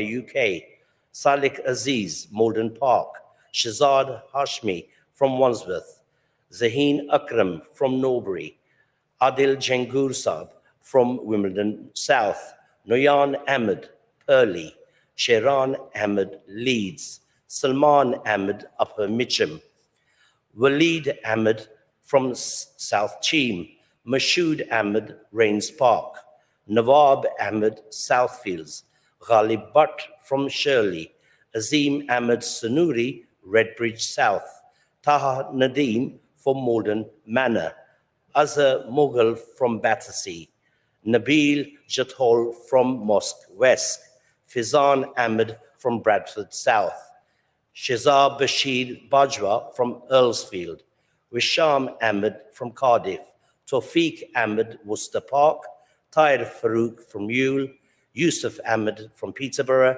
Masroor Bhatti South Mead, Bilal Ahmed Mirza from Walsall. I will now read out, Hazur, the male degree approved candidates. Mirza Labib Ahmed from Deer Park, Bachelor of Arts with First Class Honours in Economics and Business with Eastern European Studies. Mohib Nadeem from Purley, Bachelor of Arts with First Class Honours in Law. Mansoor Dahri Saib from Islamabad, Bachelor of Arts with First Class Honours in Ancient Languages. Mirza Rizwan Ahmed from Islamabad, Bachelor of Law with First Class Honours. Sherayar Ahmed from Leicester, Bachelor of Engineering with First Class Honours in Mechanical Engineering. Raja Armugan Ahmed, Leeds, Bachelor of Engineering with First Class Honours in Chemical Engineering. Haris Naim Saib from Stockport, Bachelor of Engineering with First Class Honours in Mechanical Engineering. Danial Mirza from Worcester Park, Bachelor of Science with First Class Honours in Economics and Statistics. Salman Asad, Sheffield, Bachelor of Science with Honours in Medical Science with Neuroscience and Mental Health. Daud Khan Saib from Selzen, Bachelor of Science with First Class Honours in Chemistry. Rabadeen from Epsom, Bachelor of Science with First Class Honours in Economics and Finance. Muhammad Hassan Zishan from Leeds, Bachelor of Science with First Class Honours in Biomedical Science with Physiology and Pharmacology. Mishan Khan from Bethel Ihsan, Bachelor of Science with First Class Honours in Information Technology Management for Business. Abdul Wahab from Ewell, Bachelor of Science with First Class Honours in Mathematics and Statistics. Temur Ahmed Khan Pasha from Fazl Mosque, Bachelor of Science with First Class Honours in Medical Sciences with Neurosciences and Mental Health. Farhan Said, Islamabad, Bachelor of Science with First Class Honours in Management Science. Waleed Umar from Oxford, Bachelor of Science with First Class Honours in Information Technology Management. Said Yusuf Ahmed from Scunthorpe, Bachelor of Science with First Class Honours in Medical Sciences with Biomedical Engineering. Bilal Ahmed Malik from Thornton Heath South, Bachelor of Science with First Class Honours in Computer Science. Fawad Nasir from Merton Park, Bachelor of Science with First Class Honours in Computer Science with Management. Umairul Haq from Bradford South, Bachelor of Science with First Class Honours in Computer Science. Habibul Rahman from Rains Park, Bachelor of Science with First Class Honours in Computer Science. Dr. Faiz Chuktai from Birmingham South, Bachelor of Medicine and Bachelor of Surgery with distinction in Medical Sciences, Clinical Science and Clinical Practice.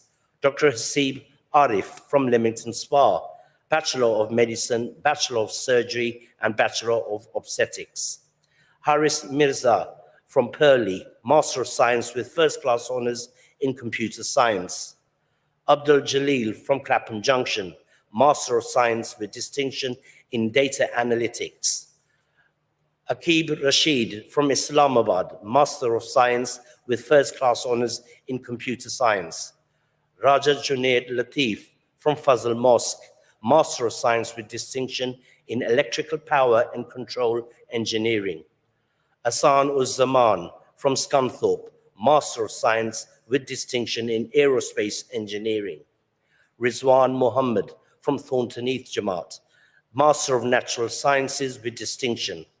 Saif Ahmed from Southfields, Master of Science with Distinction in Medical Biotechnology and Business Management. Muhammad Osama Malik from Wolverhampton Jamaat, Master of Science with First Class Honours in Computer Science. Roshan Bajwa from Glasgow, Master of Science with First Class Honours in Mathematics. Muhammad Abdullah from Walsall, Master of Science with Distinction in Economics and Strategy for Business. Hasib Ahmed from Thornton Heath South, Master of Engineering with First Class Honours in Mechanical Engineering. Adnan Gondal from Fazal Mosque, Master of Engineering with First Class Honours in Biomedical Engineering. Said Ismail Ahmed from Carl Shorten, Master of Engineering with First Class Honours in Mechanical Engineering. Hasib Ahmed from Wolverhampton, Master of Engineering with First Class Honours in Mechanical Engineering. Haris Usman Mahmood from Bradford South, Master of Engineering with First Class Honours in Electrical and Electronic Engineering with Management. Dr. Hamza Khan, from Greenford, Master of Honours in General Medicine. Dr. Tasveer Ahmed Javed from Islamabad, Doctor of Medicine. Iftikhar Wasim from Roehampton, Chartered Civil Engineer, the Institute of Civil Engineers. Dr. Sajid Taid from Scunthorpe, Fellowship of the Royal College of Aesthetics. Dr. Muzaffar Chaudhry from Aldershot, Fellowship of the Royal College of Surgeons in Vascular Surgery. Dr. Athar Warich from Worcester Park, Doctor of Philosophy in Pure Mathematics, PhD. Dr. Ansar Warich from Mosque East, Doctor of Philosophy, PhD. Dr. Majib Ahmed Mugadar Paliparambil from Putney, Doctor of Philosophy in Naval Architecture, Ocean Engineering. Dr. Karam Amini from Manchester West, Doctor of Philosophy in Chemotherapy, Dose Reduction in Palliative Lung Cancer. And Dr. Mubarak Ahmed from Glasgow, Doctor of Philosophy in International Relations and Public Policy. That now concludes the Talimi Awards for this year. Jazakallah Azur for your guidance, time and love. Amir Sahib, UK, MTA Naam ka Elan.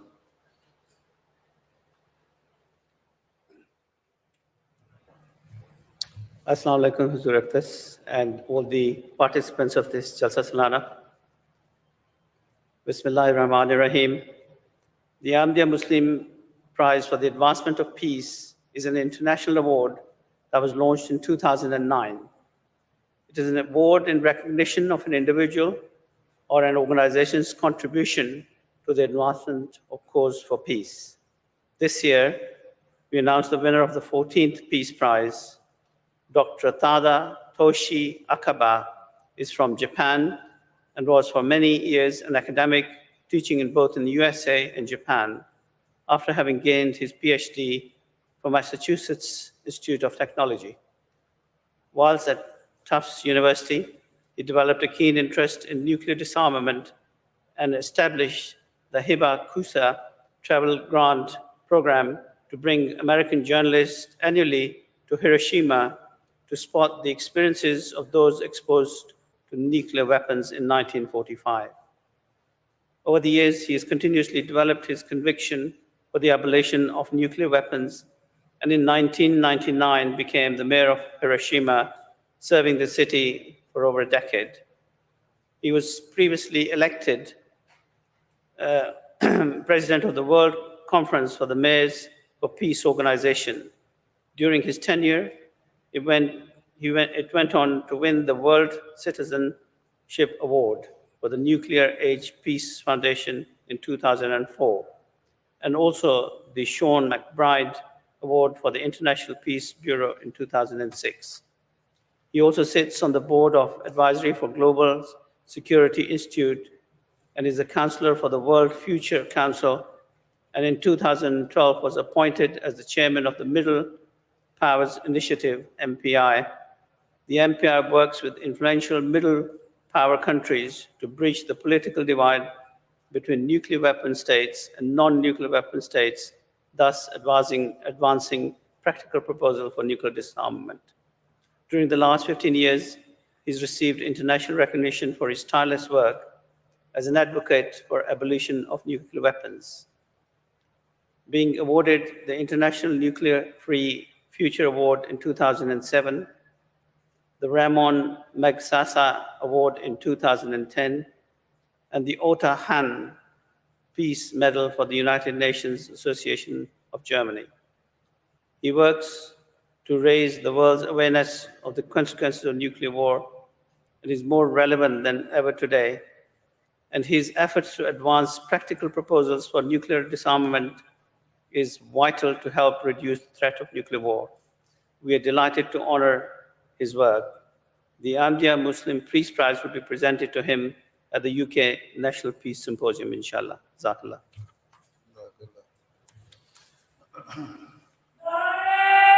Takbir! Narae Takbir! Hazrat Muhammad Mustafa! Hazrat Muhammad Mustafa! Islam Ahmadiyyat! Islam Ahmadiyyat! Ghulam Ahmad ki! Ghulam Ahmad ki! Khilafat Ahmadiyya! Khilafat Ahmadiyya! Hazrat Amirul Mu'mineen! Hazrat Amirul Mu'mineen! Hazrat Khalifatul Masih al-Ghamid! Hazrat Khalifatul Masih al-Ghamid! Jamaat Ahmadiyya UK! Jamaat Ahmadiyya Al-Agni! Narae Takbir! Assalamu alaikum warahmatullah. أشهد أن لا إله إلا الله وحده لا شريك له وأشهد أن محمدا عبده ورسوله أما بعد فأعوذ بالله من الشيطان الرجيم بسم الله الرحمن الرحيم الحمد لله رب العالمين الحمد لله رب العالمين الرحمن الرحيم مالك يوم الدين إياك نعبد وإياك نستعين اهدنا الصراط المستقيم صراط الذين أنعمت عليهم غير المغضوب عليهم ولا الضالين.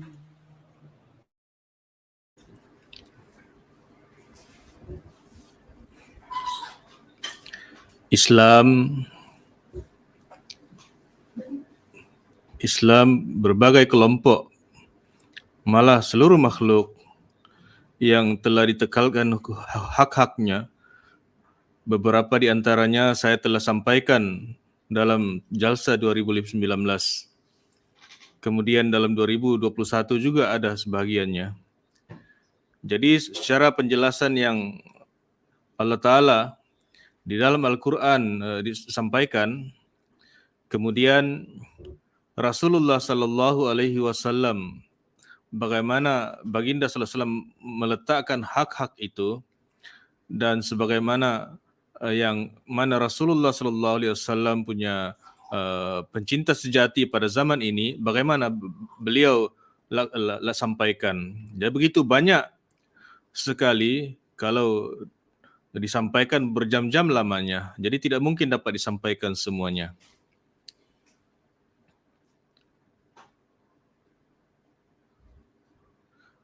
Jadi tidak dapat disampaikan keseluruhannya. Jadi saya akan sampaikan, telah sampaikan beberapa di antaranya. Jadi saya akan sampaikan juga pada hari ini beberapa dari antaranya. Islam mendakwakan bahwa mana-mana agama secara jelas setiap kaum, semua makhluk, hak-hak mereka tidak dijelaskan. Dan tidak juga mana-mana undang-undang peraturan dijelaskan dengan terperinci sebagaimana apa yang dijelaskan di dalam ajaran Islam. Apabila ada orang melihat secara adil, insan membaca tentang hak-hak ini, mendengar tentang hak-hak ini, maka keindahan ajaran Islam akan muncul di hadapannya. Dan dengan tidak semena-mena dia akan menzahirkan bahwa ajaran Islam ini sangat cantik sekali. Jadi mereka akan mengatakan bahwa ia harus dia laksanakan oleh semua manusia. Dan golongan yang bersikap adil, mereka juga akan menzahirkan bahwa orang yang mengkritik, membuat bantahan, mereka membuat kesalahan. Banyak orang yang datang ke majelis-majelis kita dari pelbagai negara dan dari pelbagai kaum bangsa, dari Afrika, dari India, dari Eropa, dari Amerika, dari Australia, dan daripada Algeria. Bantahan mereka memuji-muji perkara ini sebagaimana Islam menjelaskan secara terperinci, mereka keheranan. Jadi pekerjaan kita ialah ajaran Islam yang cantik ini kita terus-menerus sampaikan kepada dunia. Ini akan sampai kepada orang-orang berfitrat baik kalau ini sampai kepada mereka, dan kita perlu sampaikan kepada mereka. Dan penentang-penentang dan juga orang yang membuat kritikan, mereka akan menutup mulut mereka. Jadi hak-hak yang saya akan sampaikan di sini ialah hak-hak di antara wanita dan laki-laki. Kebelakangan ini banyak diperkatakan tentang hak-hak mereka. Jadi persatuan-persatuan yang memperkatakan ini, satu, untuk mengekalkan hak-hak, mendapatkan hak mereka, mereka boleh mengizinkan untuk melampaui hak orang lain. Mereka berusaha mengekalkan hak-hak wanita.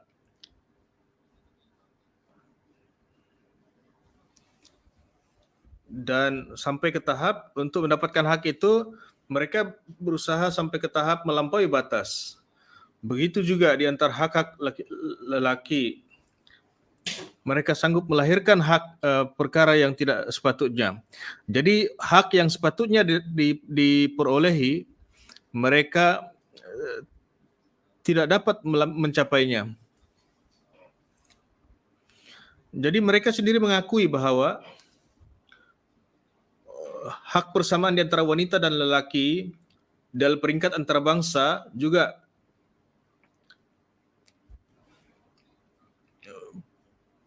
di mahkamah mereka berdiam diri. Kemudian persekitaran, persahabatan disebabkan perkauman Bagaimana untuk menyelesaikannya? Mereka sendiri tidak tahu. Jadi mereka hanya mau bahwa hak wanita dan laki-laki itu sama. Mereka tidak melihat ciri-ciri ataupun perkara apa yang harus direnungkan dengan mendalam. Bagaimana melaksanakan undang-undang ke atas perkara ini. Tanpa memikirkan dengan mendalam, mereka berusaha untuk menciptakan keamanan ataupun menciptakan huru-hara. Mereka tidak dapat memikirkan. Mereka menyatukan rumah ataupun menghancurkan rumah tangga. Terbiat generasi akan datang, adakah mereka membuat kebaikan ataupun menghancurkan terbiat generasi akan datang. Jadi banyak perkara-perkara yang tidak mereka renungkan dengan mendalam ataupun tidak dilihat. Jadi sebagaimana yang saya katakan, hak-hak wanita dan laki-laki, apa yang Islam ajarkan kepada kita, itu yang akan saya sampaikan beberapa di antaranya. Jadi sebagaimana yang saya katakan, ia sangat panjang. Jadi kalau kita meletakkan di hadapan kita Rasulullah SAW ketika diutus dan ketika Al-Quran muncul, maka ia menjadi lebih jelas lagi bagaimana Islam 1400 tahun dahulu menjaga hak-hak wanita dan juga hak-hak lelaki. Pada zaman itu, waktu itu hak wanita langsung tidak ada nilai. Ia telah ditegakkan. Jadi ini juga satu ihsan daripada Allah Ta'ala. Bahwa pada zaman ini, dengan ajaran Islam yang cantik, pada zaman ini pun diutus di tengah-tengah kita. Jadi dengan merujuk kepada Al-Quran, saya akan sampaikan. Al-Quran, di satu tempat Allah Ta'ala berfirman, Ya ayuhan nasu taqu rabbakumul lazi khalaqakum min nafsi wahidatin wa khalaqa minha zawjaha wa bassa minhuma rijalan katsiran wa nisa wattaqullaha allazi tasaaluna bil arham innallaha kana alaikum raqiba. Wahai manusia, bertakwalah kepada Tuhanmu sebagaimana menciptakan kamu dari satu, kemudian menciptakan pasangan, kemudian daripada wanita dan lelaki dikembangbiakkan, dan takutlah kepada Allah dan berkasih sayanglah kamu bahwa Allah Ta'ala menjaga kamu. Jadi asas Islam, ajaran Islam adalah takwa. Allah Ta'ala di dalam Al-Quran berfirman, untuk orang-orang Islam, untuk muttaqi itu ia hidayat. Siapa muttaqi itu? Mereka yang takut kepada Allah, yang cinta juga kepada Allah Ta'ala, yang berjalan di atas perjanjian ini. Dan inilah hakikat hak Musalman yang hakiki. Allah Ta'ala berfirman, wahai manusia, bertakwalah kepada Allah. Jadi orang-orang yang disampaikan perkara ini, mereka itu adalah orang-orang Islam. Jadi orang-orang Islam dinasihatkan supaya mereka sentiasa ingat, wahai lelaki dan wanita, Allah Ta'ala telah menjadikan kamu daripada satu wujud. Jadi laki dan wanita itu dilahirkan daripada satu wujud. Sebab itu satu saja asal usulnya. Allah Ta'ala menciptakan otak, memberikan otak kepada mereka, jisim kepada mereka, emosi mereka. Ayat ini selalu dibacakan di dalam pernikahan. Ketika acara pernikahan, ia menjelaskan lagi bahwa ikatan ini hanya akan begitu kuat terjadi apabila dalam diri mereka, di dalam hati lelaki, bahwa emosi ataupun perasaan ini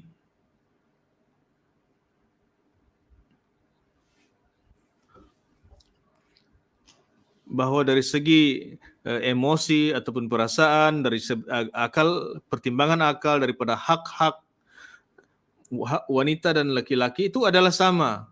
Sebab itu jangan menganggap hina wanita-wanita. Begitu juga wanita diberikan kefahaman. Contoh daripada Rasulullah SAW pun ada kelihatan kepada kita dalam beberapa perkara. Dia juga diambil pendapat kaum wanita. Dalam masyarakat ini pada waktu itu wanita tidak ada nilainya. Mereka langsung tidak ada hak untuk memberikan pendapat mereka. Jadi Rasulullah Sallallahu Alaihi Wasallam, contoh yang beliau baginda perlihatkan dalam keadaan umum pun wanita-wanita dimintakan pendapat mereka. Jadi dalam melaksanakan ini wanita-wanita begitu berani sekali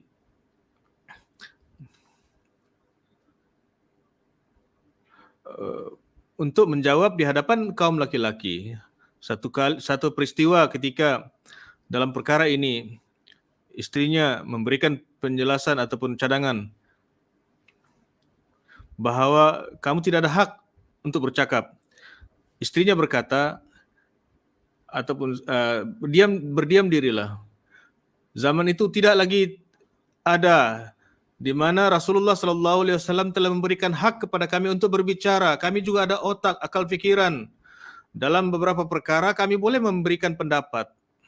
Malah dalam urusan agama juga kami boleh sampaikan. Dalam urusan agama para sahabat juga memberikan pendapat mereka. Dalam Islam ketika diletakkan hak ini, wanita kaum kedudukan ini bukan hanya diberikan nasihat kepada kaum suami istri supaya dinasihatkan, tetapi mereka juga dinasihatkan supaya satu di antara dengan yang lain mereka harus pikirkan hubungan dengan keluarga. Untuk memelihara hubungan ini dan mengekalkan hubungan ini, ia menjadi asas kepada keamanan dalam masyarakat. Dan dengan cara itu satu dengan yang lain akan menjaga hak masing-masing.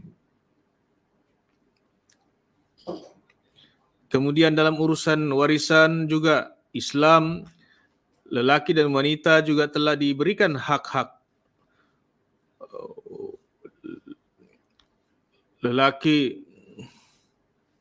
diberikan hak dua, wanita juga berikan hak. Kalau kita lihat keadaan sekarang ini, apabila wanita dimahrumkan daripada hak itu, di beberapa negara juga mereka tidak diberikan hak. Islam berkata, lelaki dan wanita, kedua-dua mereka ada hak untuk mendapatkan hak warisan. Mereka ada hak warisan untuk tidak boleh laki melampaui batas dan mereka juga tidak boleh ditinggalkan hanya disebabkan mereka wanita. Orang-orang yang melaungkan hak-hak wanita pada zaman ini, lihat dalam diri mereka, lihat sejarah juga.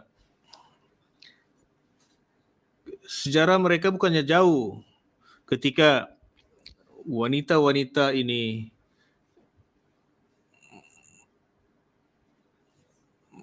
bukannya ratusan tahun. Jadi Islam dikritik.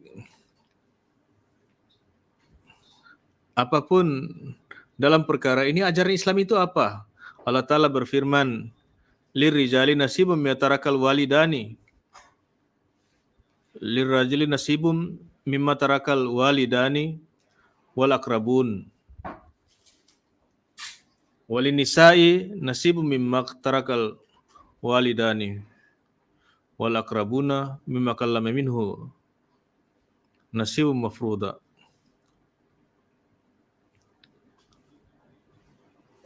untuk laki-laki juga mendapat hissa yang telah ditinggalkan oleh ibu bapa mereka. Dan untuk wanita juga mendapat bahagian daripada ibu bapa yang tinggalkan, walaupun sedikit ataupun banyak. Ini telah diwajibkan ke atas mereka dan ini ajaran Islam. Begitu juga banyak lagi hak-hak lain yang ditekankan Allah Ta'ala. Laki dan wanita, hak-hak mereka yang dijaga. Itu juga dikatakan bahwa untuk menjaga, memelihara rumah tangga itu tanggung jawab lelaki. Jadi kalau lelaki menjaga hak-hak mereka, wanita juga dinasihatkan kalau suami menunaikan hak mereka, kamu juga harus melaksanakan tanggung jawab.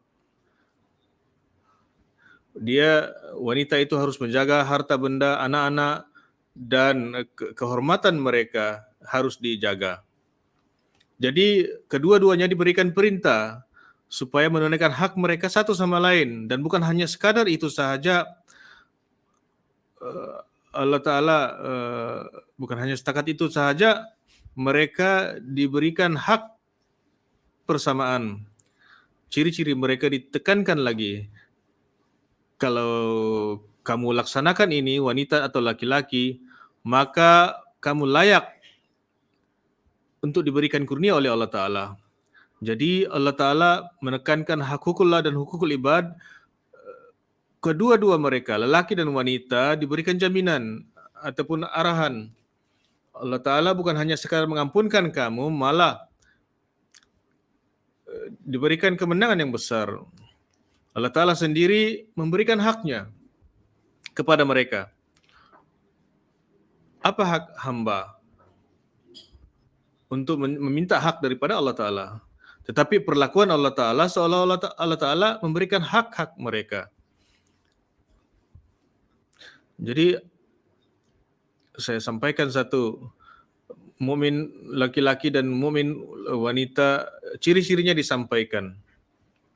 Dan apa yang Allah Ta'ala janjikan, innal muslimina wal muslimati wal mu'minina wal mu'minati wal qanitina wal qanitati was-sadiqina was-sadiqati was-sabirina was-sabirati wal khashiina wal khashiati wal mutasaddiqina wal mutasaddiqati was-saimina was-saimati wal hafizina wa furujahum lil hafizati waz-zakirina katsiran wa zakirati adallahu lahum maghfiratan wa ajran azima. Sesungguhnya Islam laki dan wanita, mukmin lelaki dan mukmin wanita, orang yang taat laki-laki dan orang yang taat wanita, orang yang wanita yang benar, lelaki yang benar, lelaki penyabar, perempuan penyabar, orang yang merendah diri lelaki dan merendah diri wanita, yang bersedekah laki-laki dan wanita, yang lelaki berpuasa, wanita berpuasa, yang menjaga kemaluan mereka lelaki dan menjaga kemaluan mereka untuk perempuan, mereka yang banyak mengingati Allah dari wanita dan juga lelaki. Allah Ta'ala telah memberikan keampunan mereka dan kejayaan besar. Inilah ajaran Islam yang sangat cantik sekali. Yang bukan hanya lelaki, wanita juga ditekankan tentang perkara ini, bahwa mereka harus menunaikan hak-hak mereka. Malah Allah Ta'ala telah memberikan contohnya perintah ini. Perintah-perintah Allah Ta'ala untuk ditunaikan, untuk menunaikan hak persekitaran, untuk menjaga kesucian, beribadat. Dan dari ayat ini juga lebih jelas kepada kita bahwa bagaimana Islam lelaki dan wanita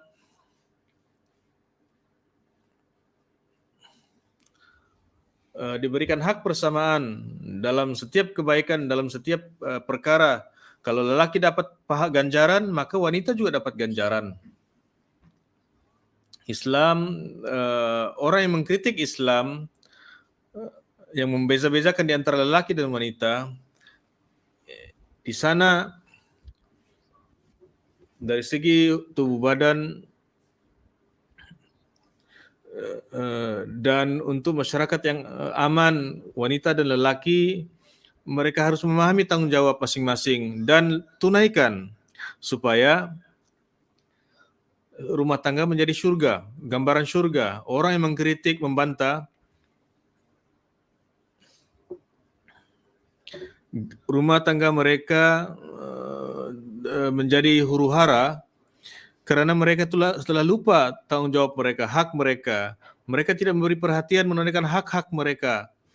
Dan kesannya ialah tarbiyat anak-anak ada pengaruhnya. Jadi setiap Ahmadi kita menjadi orang yang menjadi contoh menunaikan hak ini agar dapat menjadi persekitaran mukmin.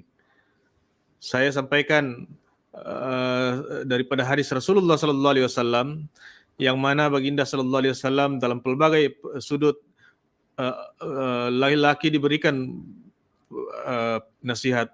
Bin Malik bahwa Rasulullah sallallahu alaihi wasallam bersabda, dengan nama Allah kamu keluar dan Allah Ta'ala dengan nama Allah dan Rasulnya kamu keluar, dan jangan kamu membunuh hamba-hamba yang lemah, tidak lelaki, tidak kecil, anak-anak, dan jangan kamu berlaku khianat. Kamu berusaha untuk memperbaiki orang-orang di sekitar kamu, dan Allah Ta'ala mencintai orang-orang berbuat baik. Dalam bertengkar pun, dalam bersengketa pun, insan tidak memberikan perhatian, tidak menjaga beberapa perkara. Tetapi dalam perkara ini Rasulullah sallallahu alaihi wasallam memberikan perkara ini, menasihatkan perkara ini supaya sentiasa menjaga batas-batasnya. Di dalam satu riwayat Hazrat Abdurrahman meriwayatkan bahwa Rasulullah sallallahu alaihi wasallam selalu bersabda, berikanlah kecintaan kepada orang lain.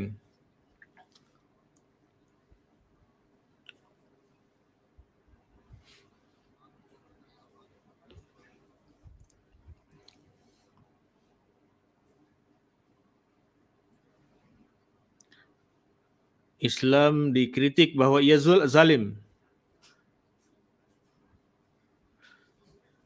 Kemudian untuk mengekalkan keamanan dalam rumah tangga, bagaimana berbuat baik kepada pasangan, dan bagaimana menunaikan hak-hak, Rasulullah sallallahu alaihi wasallam bersabda bahwa Hazrat Aisyah meriwayatkan bahwa Rasulullah SAW bersabda, orang yang terbaik di kalangan kamu ialah orang yang terbaik untuk istrinya, dan saya sangat baik kepada istri-istri saya. Kemudian untuk menjaga kemuliaan wanita dan mengekalkan hak-hak mereka untuk orang yang beriman kepadanya, kulli rijali wan nisa wa ju'ilat qurratu aini.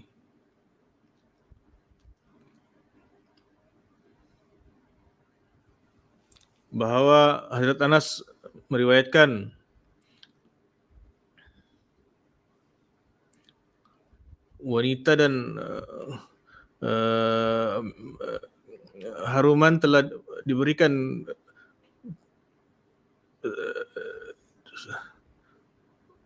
untuk dunia, yang mana kita harus perhatikan perkara ini. Hazrat Akras Masih Maud alaihi salatu wassalam tentang hak wanita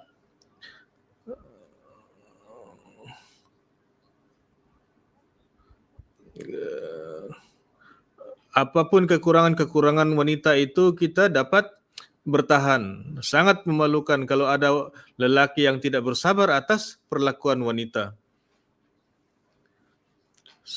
Sangat memalukan sekali kalau ada yang tidak dapat bersabar atas perlakuan wanita. Kemudian di satu tempat Hazrat Masih Maud alaihi salam bersabda, Islam yang menjaga hak-hak wanita tidak pernah diajarkan dalam yang lain, ajaran yang lain. Walahunna mislul lazina alaihinna bil ma'ruf. Sebagaimana lelaki diberikan hak untuk wanita, begitu juga wanita ada hak untuk laki-laki. Jadi ada yang menganggap mereka itu laksana orang yang sangat rendah. Dalam soal perda, mereka apapun hubungan suami dan istri harus menjadi seperti para sahabat. Insan, akhlak fadilah manusia, ia menjadi saksi atas keimanan kepada Allah Ta'ala. Kalau hubungan mereka tidak baik, bagaimana mungkin mereka baik dengan Allah Ta'ala?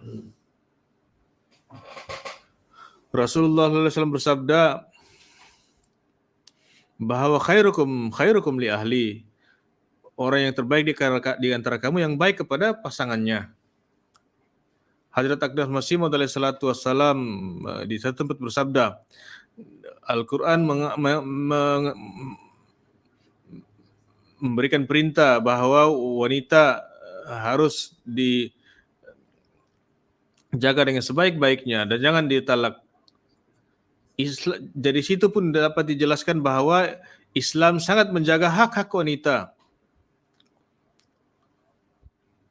Dan banyak perintah di dalam Al-Quran untuk laki, asyiruna bil ma'ruf, kamu harus berbuat baik kepada wanita-wanita kamu.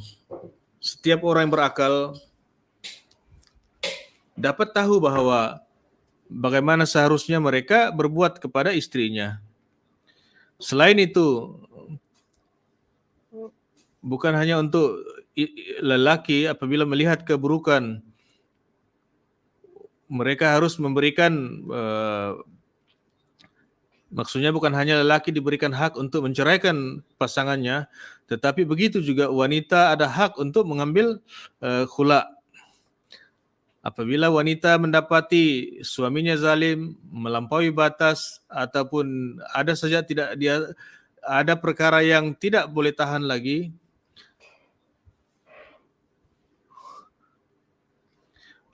jika ada suatu sebab yang mana menyebabkan wanita tidak boleh lagi hidup di dalam rumah lelaki itu, maka ia boleh mengambil haknya. Kalau diperhatikan, mereka akan dipisahkan kalau memang dasarnya itu benar.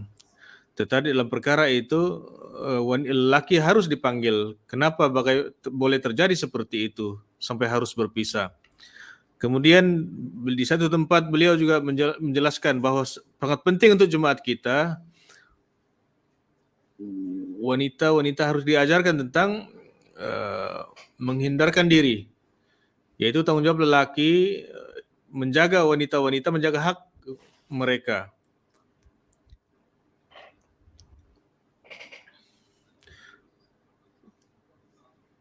Kalau wanita memberitahu di hadapan mereka bahwa ada kelemahan-kelemahan kamu, maka bagaimana wanita tidak takut kepada Tuhan? Anak-anak yang, kalau mahu anak-anak suci, maka pokoknya harus suci. Kalau pokok itu tidak suci, maka dahan-dahannya pun akan tidak suci. Jadi sebab itu, semua harus bertaubat dan perlihatkan contoh yang baik kepada kaum wanita. Wanita itu seperti perisik. Lelaki punya kelemahan-kelemahan dapat dilihat oleh wanita.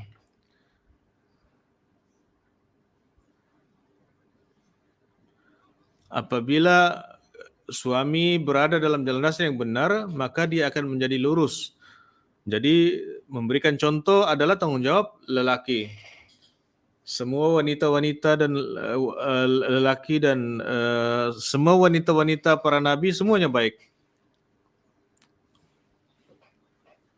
Jadi bagaimana suami kepada seorang istri boleh mengatakan saya akan mendirikan salat tahajud? Tidak mungkin terjadi. Kalau suami berbuat jahat, maka wanita pun akan berbuat jahat. Ar-rijalu qawwamuna 'alan nisa, sebab itu dikatakan bahwa wanita akan mengambil pelajaran daripada lelaki. Jadi kalau ia masih tetap dalam keadaan itu, mereka boleh mengambil hak mereka.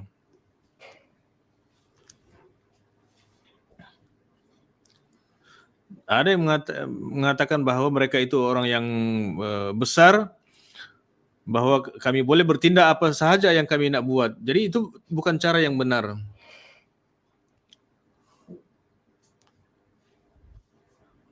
Kemudian beliau bersabda lagi, wanita-wanita sangat sulit sekali.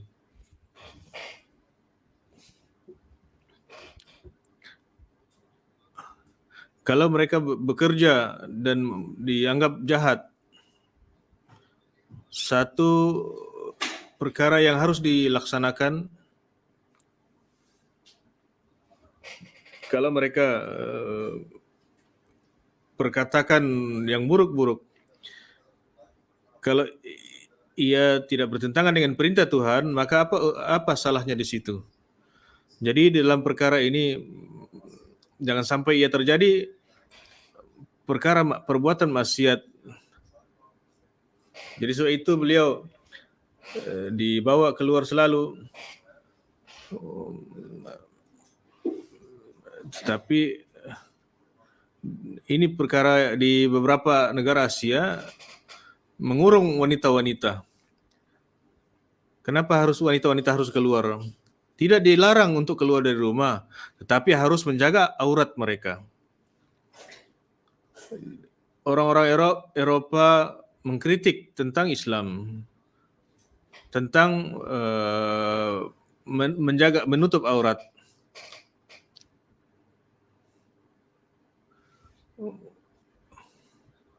Kalau mereka kritik, bantah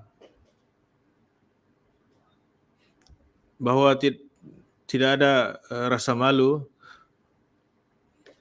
itu juga satu salah. Dan apabila mereka mengkritik bahwa wanita-wanita harus duduk di rumah, itu juga salah.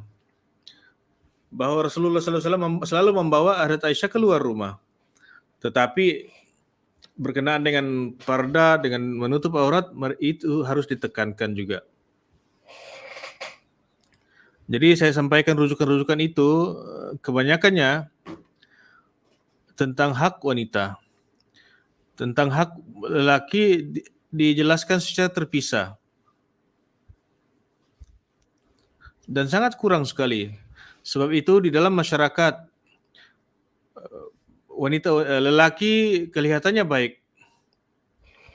Di dalam Islam, lelaki diberikan perintah bahwa kamu mendapat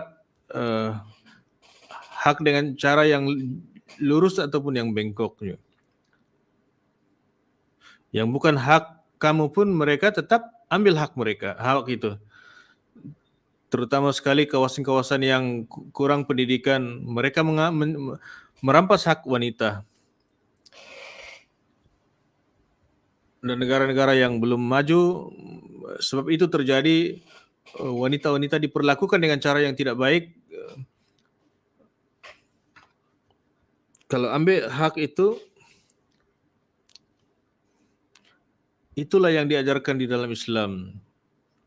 Jadi dengan melihat perkara ini, perlu diberikan perhatian terhadap hak wanita. Tetapi tetap saja Islam dikritik bahwa Islam tidak memberikan hak kepada wanita. Jadi lelaki juga mengatakan hak kami langsung tidak disentuh, tetapi hak wanita disentuh secara banyak kali. Jadi sebagaimana yang saya katakan bahwa walaupun mereka kuat, inilah ya hak yang mereka perlihatkan. Atas nama hak wanita, tanzim-tanzim yang terjadi melalui mahkamah ataupun melalui sarana yang lain, mereka juga kadang-kadang melampaui batas menzalimi orang lelaki. Wanita yang tidak menunaikan hak terhadap suami, anak-anak dan rumah, tetapi hanya melaungkan hak mereka sahaja, wanita seperti itu pada pandangan Allah Ta'ala akan dimurkai. Jadi sebagaimana yang saya katakan bahwa mukmin lelaki dan mukmin wanita mereka harus menjadi orang yang menjaga hak-hak mereka supaya mereka mendapat kegembiraan Allah Ta'ala. Dan tidak boleh tanpa sebab harus berpikiran seperti ini bahwa kita telah mendapatkan keredaan Allah Ta'ala dengan cara meraih kecintaan di antara satu dengan yang lain. Tidak perlu pergi kepada yang lain lagi. Malah, kalau pergi pun, maka pergi kepada Allah dan Rasulnya. Apa hukum syariat yang diajarkan tentang perkara ini? Dan Rasulullah SAW menjadi contoh di hadapan kita. Pada zaman ini, Hadrat Masih Maud SAW menjelaskan lebih terperinci lagi. Yang mana keluar dari rumah, kemudian bercakap ke sana sini. Jadi saya akan sampaikan beberapa perkara tentang menjaga hak di sawali dan mahrum. Di dalam Al-Quran dijaga tentang hak. Laisal birra antu wallu wujuhakum qabla al-masyriqi wal maghribi. Walakinnal birra man amana billahi wal yaumil akhiri wal malaikati wal kitabi wan nabiyyin wa atal mala ala hubbihi zawil qurba wal yatama wal masakina wa ibnas sabil wasailina wa fir riqab wa aqamas salata wa ataz zakat wal mufuna bi ahdihim ila ahadu wasabirina bil basai wad dharrai wa hinal bas ulaikal ladzina sadaku wa ulaika humul muttaqun. Kebaikan itu bukanlah kamu lihat di barat dan di timur, tetapi kebaikan itu adalah di mana iman, orang yang beriman kepada Allah Ta'ala dan akhir akhirat dan malaikat dan kitab dan nabi-nabi, dan mereka dalam pengorbanan harta mereka sangat cinta. Dan di tempat lain miskinu, musafirun, orang-orang yang meminta dan orang-orang yang berdiam diri. Apabila mereka mendirikan sholat, kemudian memberikan janji mereka yang bersabar dalam perang pun, inilah mereka yang tetap atas kebenaran. Jadi Allah Ta'ala memberikan pujian kepada mereka, orang yang sangat cinta kepada harta bendanya. Mereka memberikan belanja ke atas orang miskin dan orang-orang yang susah, yatim. Inilah mereka yang berjalan di atas kebenaran. Kemudian Allah Ta'ala berfirman, lil fuqara'il ladzina wasabilil ladzil yastaftihuna la yastati'una zarbuhum zarban fil ardi yahsabuhum wal jahiluna minat taffuf ta'rifuhum bisimahum la yas'aluna an-nasa ilhafa wa ma tunfiqu min khairin fa innallaha bihi alim.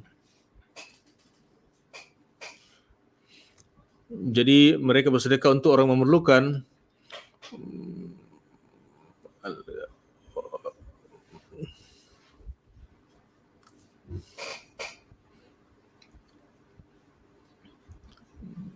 Mereka tidak meminta di belakang orang. Apa yang kamu belanjakan, Allah Ta'ala sangat tahu tentang itu.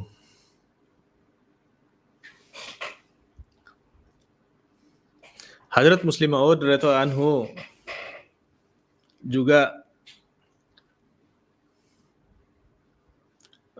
dalam pelbagai riwayat beliau sampaikan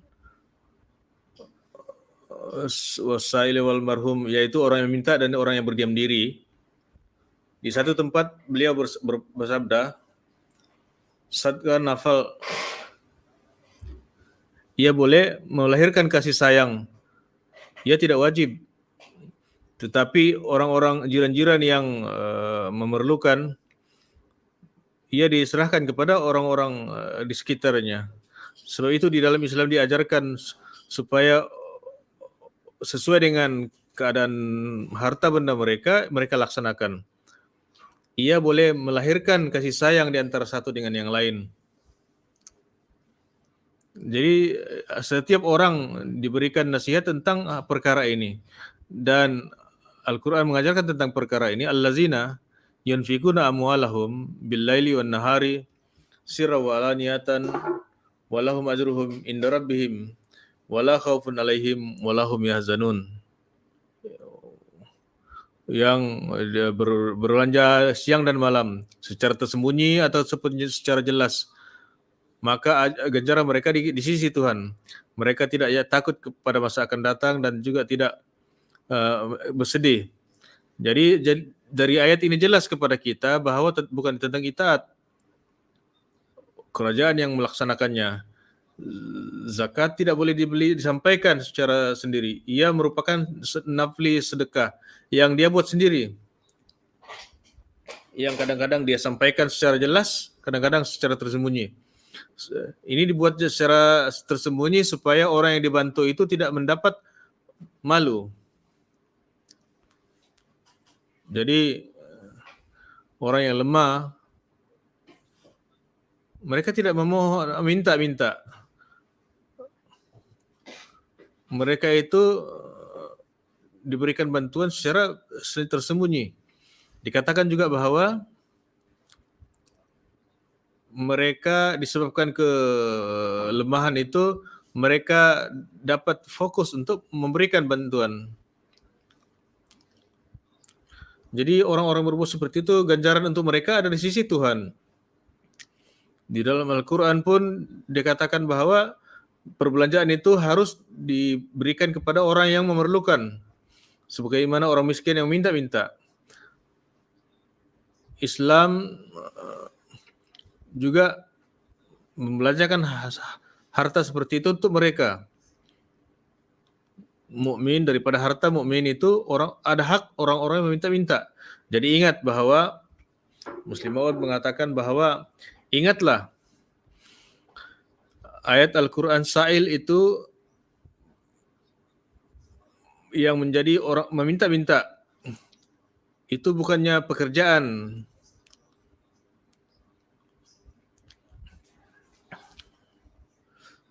Sebab itu di dalam mana-mana bahagian pun ia tidak nampak orang yang meminta-minta.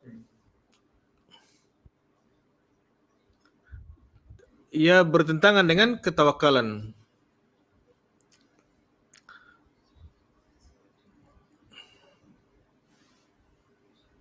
Rasulullah sallallahu alaihi wasallam sangat melarang untuk minta-minta, dan Hazrat Umar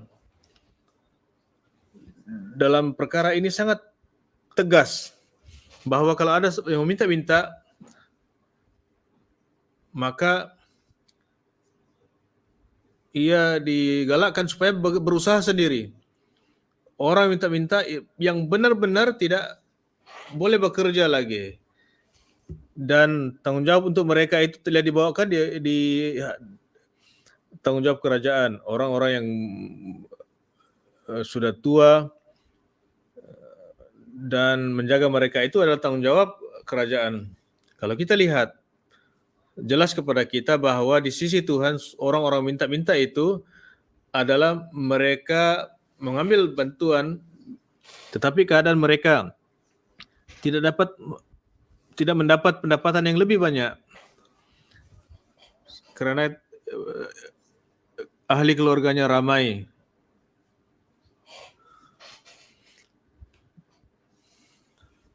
Jadi apa yang dikatakan bahwa kalau ada yang meminta-minta tidak digalakkan, tetapi tidak juga dilarang.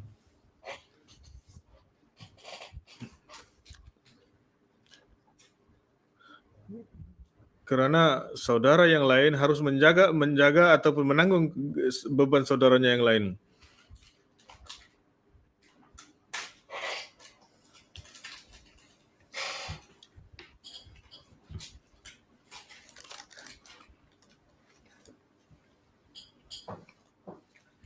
Jadi berkenaan dengan hak pusaka,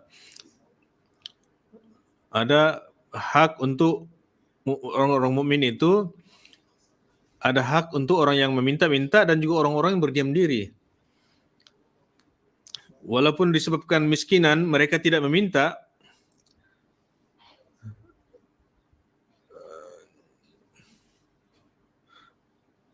Al-Quran menyentuh tentang perkara ini juga lil fuqara'il lazina la yastati'una zarban fil ardi yahsabuhumul jahilun agniya litaffu fi ta'rifuhum bisimahum la yasaluna nasa ilhafa. Wahai mukmin, apa yang kamu belanjakan berikan juga kepada orang lain, orang yatim, orang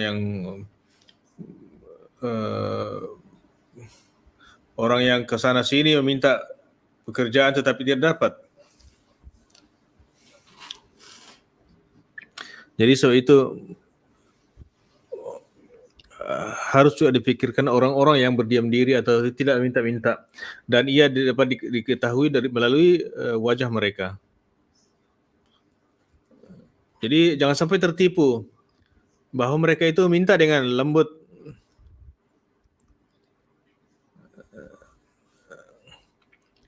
Yaitu mereka tidak dapat bertahan ataupun tidak menyembunyikan kesulitan mereka.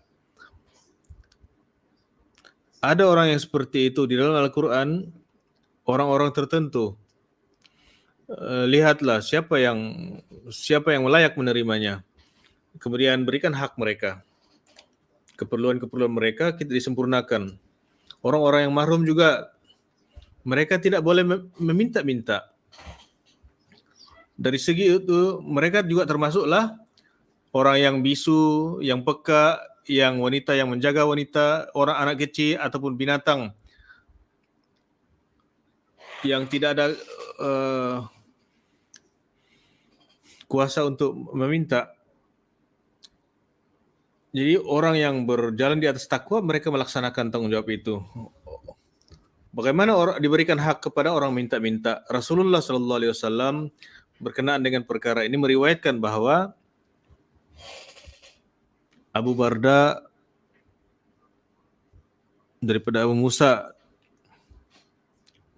bapaknya Abu Musa Asy'ari meriwayatkan bahwa Rasulullah SAW ada meminta datang. Jadi ada saja yang diberikan. Jadi berikan juga kamu daripada kamu akan mendapat ganjaran. Jadi apa saja berkenaan dengan orang yang minta-minta,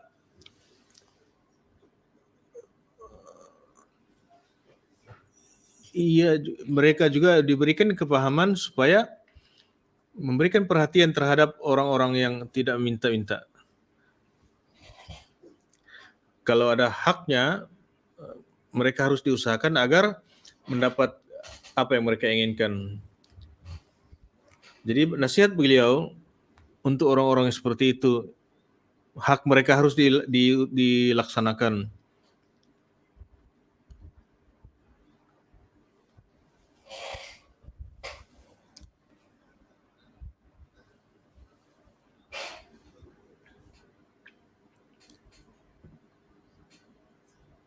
Diajarkan bahwa jangan meminta-minta. Tangan yang di atas lebih baik daripada tangan yang di bawah.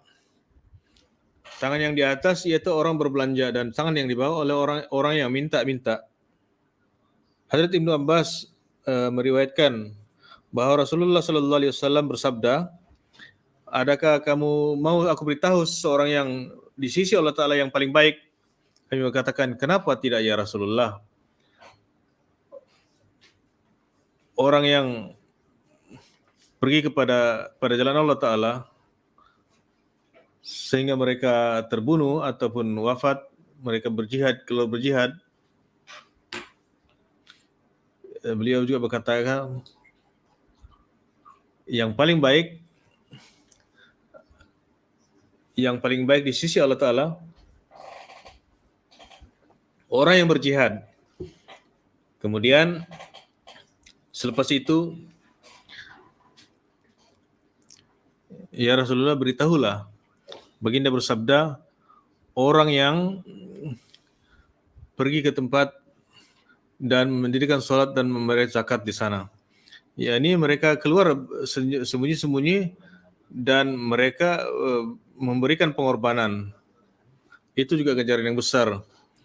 Mereka jauh daripada memburuk-burukkan orang lain. Majelis-majelis yang memburuk-burukkan seseorang, mereka terhindar daripadanya.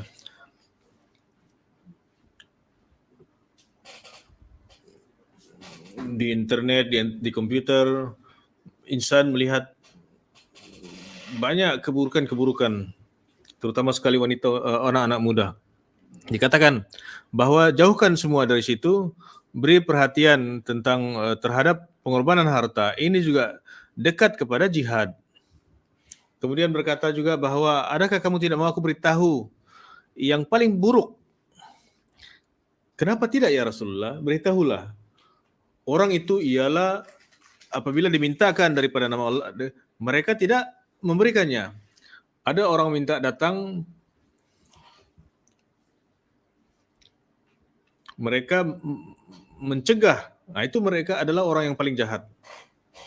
Abu Walid Mekki meriwayatkan bahwa satu hari Hadrat Umar duduk. Ada seorang yang cacat membawanya. Jadi diberikan beberapa pujian. Dia mengatakan bahwa la haula wala quwata illa billahil azim. Jadi orang itu mengambil unta betina yang cacat itu diberikannya dan diberikan harganya. Jadi diberikan juga harta yang lain. Untanya dibeli dan diberikan harta yang lain. Berkenaan dengan Hadrat Umar, ada seorang datang di pintunya, ada seorang wanita, ada seorang tua meminta. Beliau meletakkan tangan di belakangnya. Daripada ahli kitab mana kamu? Maka dia menjawab, Yahudi. Beliau, Hadrat Umar berkata, apa yang menyebabkan kamu sampai meminta-minta? Dia berkata, saya disebabkan ketua ataupun jizyah, saya terpaksa minta-minta. Tidak boleh bekerja lagi. Terpaksa juga membayar jizyah, perlu juga membayar jizyah. Maka Hadrat Umar membawa ke rumahnya dan diberikan hadiah kepadanya. Jadi orang yang minta-minta haknya, dilihat itu daripada kerajaan, dia perlukan dapat bantuan. Jadi dia memegang tangannya dan dibawa ke rumah. Diberikan hadiah dan daripada Baitul Mal juga dipanggil ke orang yang menjaga Baitul Mal. Jadi dia dikatakan kepadanya, kamu harus jaga keperluan-keperluannya. Beliau juga selain daripada dirinya, dia juga daripada Baitul Mal diberikan. Jadi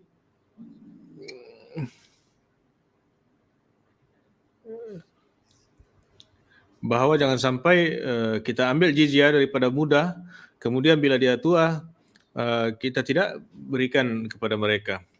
Innamas sadaqu lil fuqara'i wal masakin. Jadi fuqara itu adalah orang Islam dan masakin itu adalah ahli kitab. Jadi beliau telah memaafkan jizyah daripadanya. Di dalam riwayat,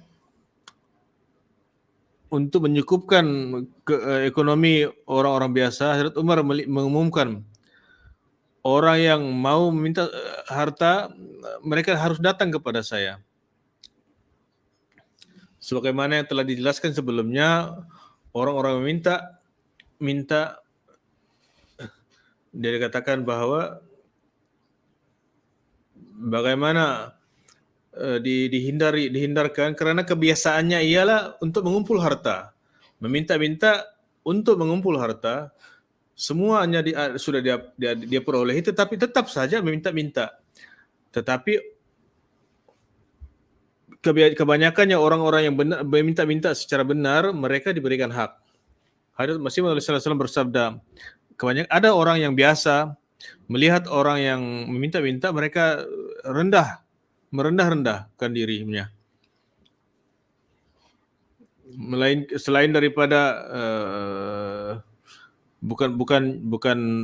bukannya memberi, tetapi malah memburuk-burukkan lagi. Sangat sedih untuk mereka itu tidak ada akal dan tidak berpikir langsung. Mereka harus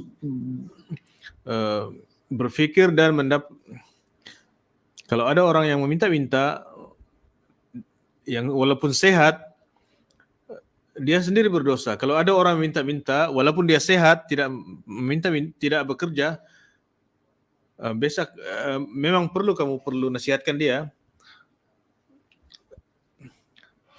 Dosa adalah bukannya pada memberikan. Kamu tidak akan berdosa. Di dalam hadis terdapat bahwa walaupun peminta-minta itu datang dengan ada kemudahan, harus juga diberikan. Jadi jangan mengherdik peminta-minta.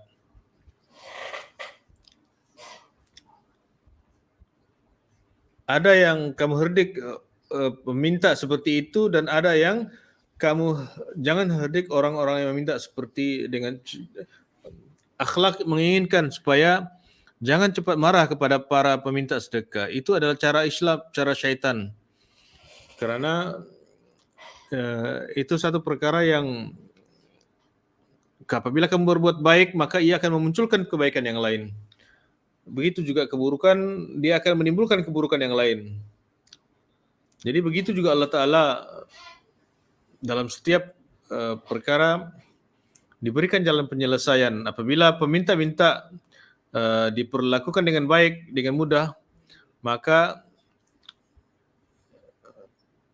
dia akan melakukan kebaikan yang lain. Kadang-kadang melakukan kebaikan ada saja halangan.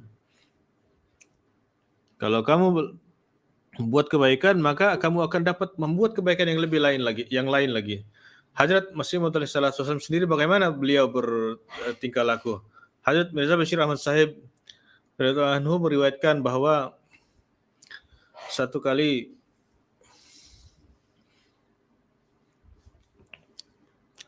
Master Sahib Muhammad Hussein Sahib, Ahmad Hussein Sahib, istrinya memberitahu bahwa Master Sahib satu kisah bagaimana surat datang, membawa surat dan letakkan cahaya. Jadi orang duduk waktu itu, Huzur memberikan cahaya kepadanya.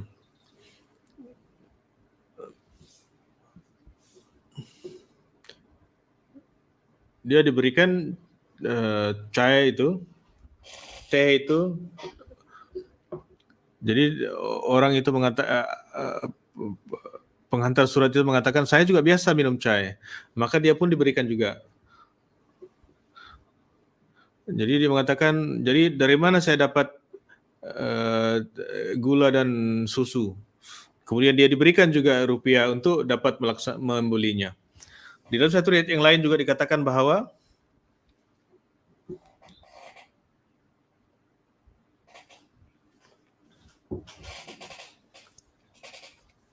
Master Sahib menceritakan ketika musim sejuk,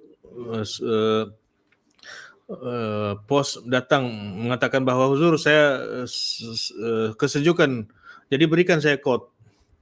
Jadi Huzur masuk ke dalam dan membawa 2 kot dan bertanya, pilihlah di antaranya. Jadi Huzur mengatakan bahwa kalau kamu mau dua-dua, ambillah kedua-duanya. Allahu Akbar. Takbir. Hazrat Muhammad Mustafa. Hazrat Muhammad Mustafa. Rahmatan lil alamin. Mohsan insaniyat. Ghulam Ahmad ki. Nara takbir. Saudara Mirza Bashir Ahmad Sahib juga ada satu kisah Sofia Begum binti Abdul Qadir Sahib Ludanwi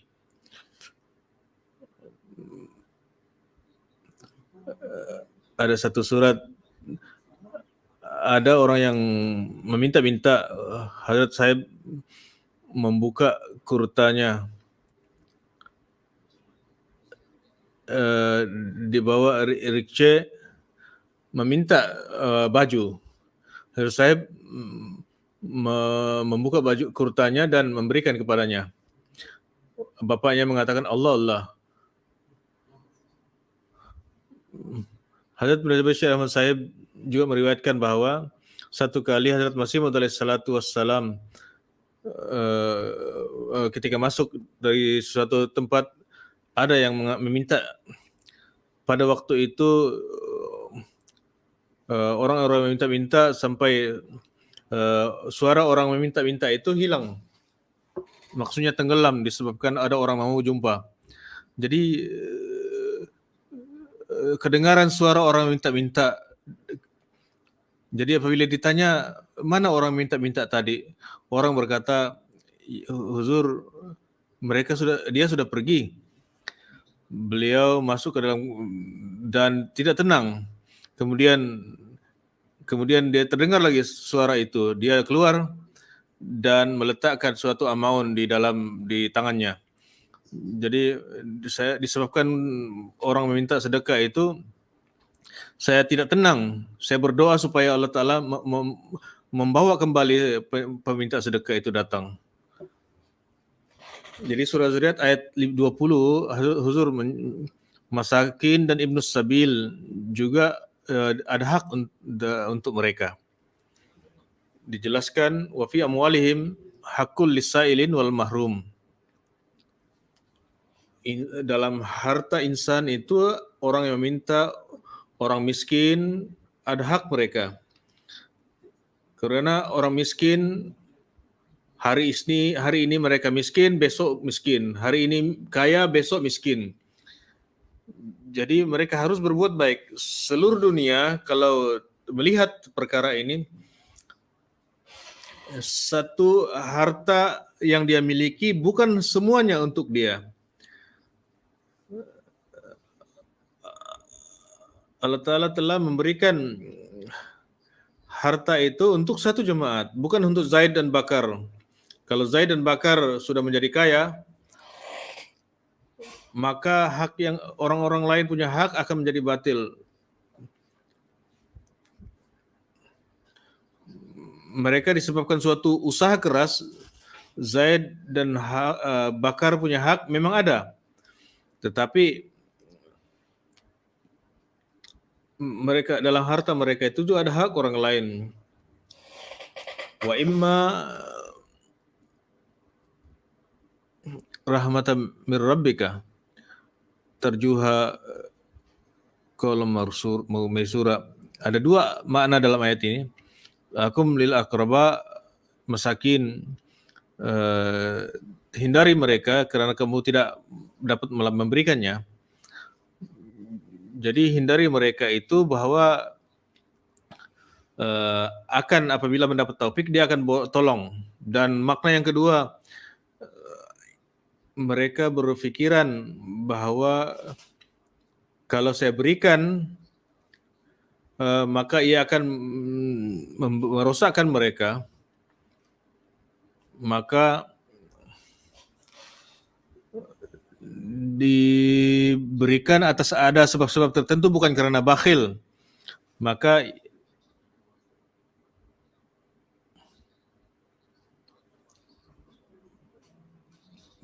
apabila menghindarkan diri ataupun mengelakkan bukan disebabkan bakhil, tetapi ada sebab lain untuk kebaikan orang berkenaan, yaitu orang yang terbiasa minum minuman keras.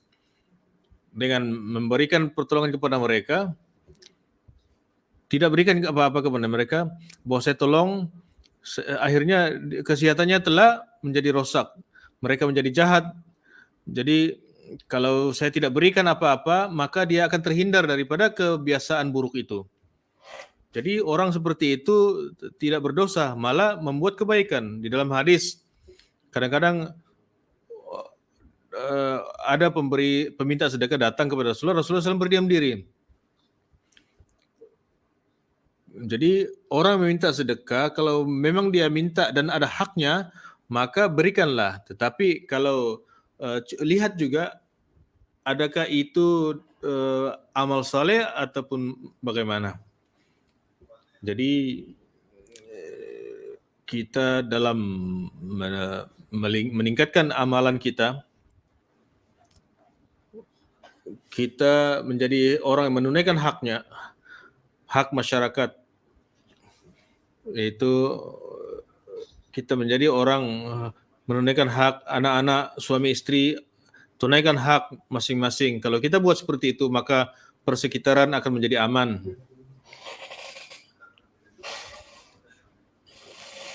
Dan bukan hanya aman, maka malah atmosfera juga akan menjadi aman, tentram. Dunia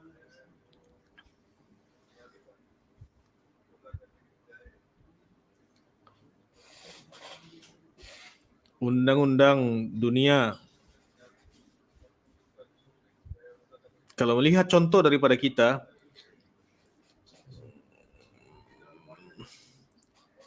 mereka akan berusaha untuk melihat ajaran Islam. Begitu juga dalam masyarakat ini untuk menciptakan keamanan, persaudaraan, kecintaan, serta sa'il dan mahrum, kita laksanakan hak mereka pun perlu juga. Tetap Islam tanpa berkira-kira, mereka menekankan untuk menunaikan hak. Jadi ajaran ini dalam bentuk amalan sangat perlu untuk kita daripada ajaran Islam. Ia juga menjadi jalan tabligh kepada kita. Semoga Allah Ta'ala memberikan taufik kepada kita supaya kita dapat memperlihatkan ajaran Islam secara amalan. Kita dapat menjadi orang yang menyempurnakan misi imam kita pada zaman ini. Mari kita akan berdoa, dalam doa untuk orang rumah, untuk persekitaran, untuk orang-orang yang ketinggalan, untuk orang tahanan juga. Semoga Allah Ta'ala memberikan jalan yang cepat untuk kebebasan mereka. Doakan untuk semua Ahmadi di seluruh dunia, semoga mereka sentiasa terhindar daripada keburukan. Wabak yang tersebar di seluruh dunia ini, doakan juga supaya ia cepat hilang dari dunia ini. Untuk orang-orang sakit, orang yang datang ke Jalsa Salana, juga doakan semoga Allah Ta'ala mereka selamat pergi dan balik. Semoga Allah Ta'ala kita dapat melaksanakan Jalsa Salana ini dengan sebaik-baiknya. Dan kurnia-kurnia itu mari kita berdoa.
Amin. Nara takbir! Nara takbir!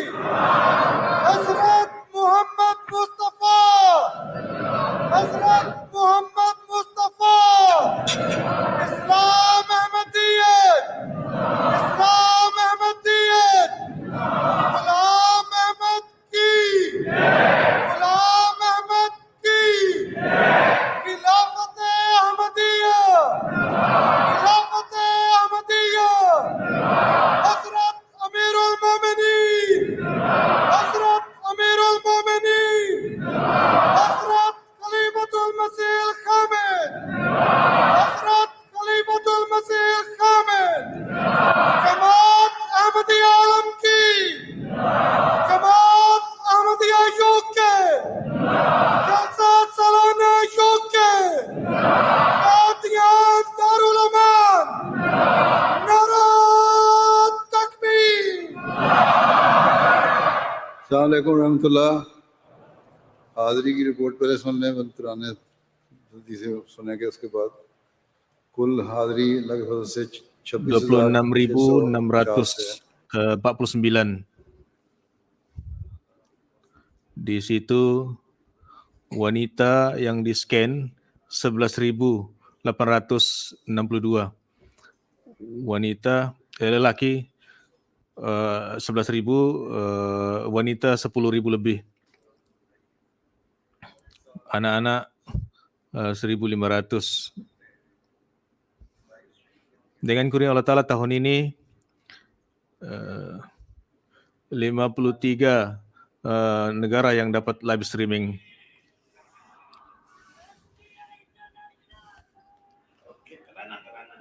Terana.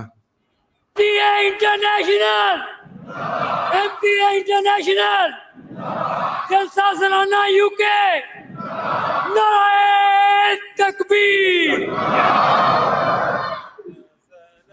المهدي فينا مرحبا شمس الزمان فأقام الدين شرعا للذي يبغي الجنان كسر الجهل بفأس من براهين البيان صبحه فينا تجلى نوره شمس النهار نوره شمس النهار حبذا مسرور أحمد يا أمير المؤمنين يا أنيس الخلق يا مثوى قلوب الحائرين نحن في ظلك نسعى رحمة للعالمين نرفع الراية عزا وبها يحلو المسار وبها يحلو المسار حبذا مسرور أحمد يا أمير المؤمنين يا أنيس الخلق يا مثوى قلوب الحائرين نحن في ظلك نسعى رحمة للعالمين نرفع الراية عزا وبها يحلو المسار وبها يحلو المسار. اردو طرح عیسیٰ ہم لوگ خلافت کے وفادار وفادار ایک تیرے اشارے پہ ہے جان دینے کو تیار ہم لوگ خلافت وفادار وفادار ایک تیرے اشارے پہ ہیں جا دینے کو تیار ایک تیرے اشارے پہ ہیں جا دینے کو تیار یوں دین کی تمکین کا سامان کیا ہے ہر خوف کے بعد اس نے ہمیں امن دیا ہے ہم صاحب ایمان ہیں ہم صاحب کردار، ہم لوگ خلافت کے وفادار وفادار، ہم لوگ خلافت کے وفادار وفادار، ہم لوگ خلافت کے وفادار وفادار، ایک تیرے اشارے پہ ہیں جا دینے کو تیار، مسرور کے ہاتھوں پہ کرے جان کا سودا، بدلے میں ملے گا ہمیں ایمان کا سودا، مذہب کی ہے تاریخ میں یہ سنت ابرار، ہم لوگ خلافت کے وفادار وفادار، ہم لوگ خلافت کے وفادار وفادار، لہرائیں گے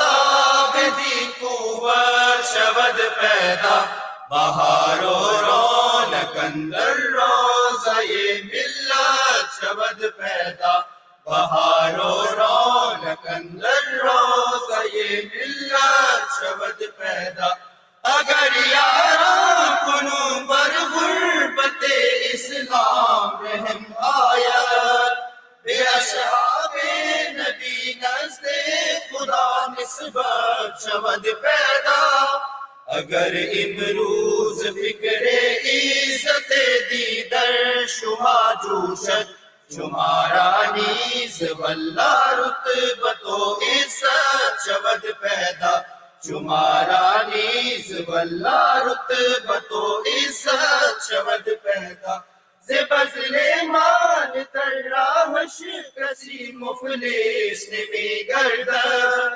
خدا خود می شود ناصر اگر ہمت شود پیدا، امید دین روا گردان امید تو روا گردد، سے صد نومیدیو یاسو علم رحمت شود پیدا، سے صد نومیدیو یاسو علم رحمت شود پیدا، در انصار نبی بنگر کے چون شد کار تادانی، کہ از تائید دی سر چشمہ دولت شود پیدا، بجو از جان و دل تا خدمتی از دست تو آید، بقائے جا بدایا بیگری شربت شود پیدا، بقائے جا بدایا بیگری شربت شود پیدا،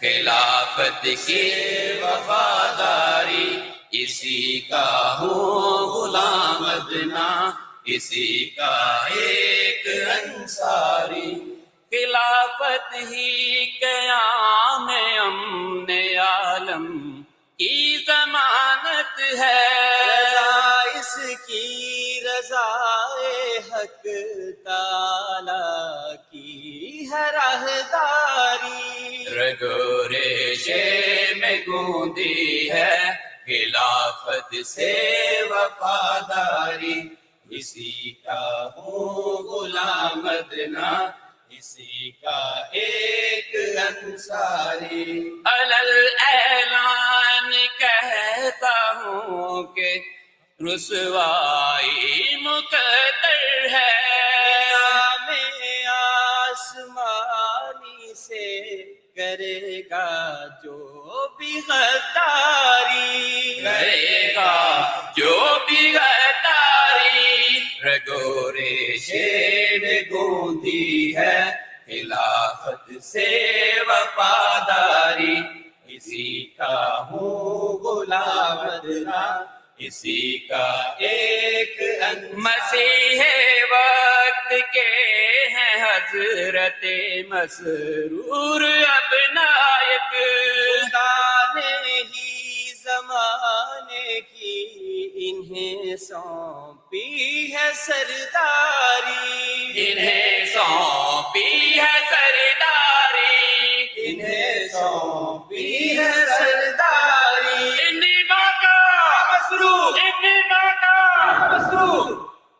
آوازیں اتنی اونچی ہیں کہ ماسک پہن کے بھی رکھیں تو کوئی فرق نہیں پڑتا. آپ بھی ماسک پہن لیں سارے. pakai mask. بنگلہ زبان کی تو ویسے اچھی آواز ہوتی ہے.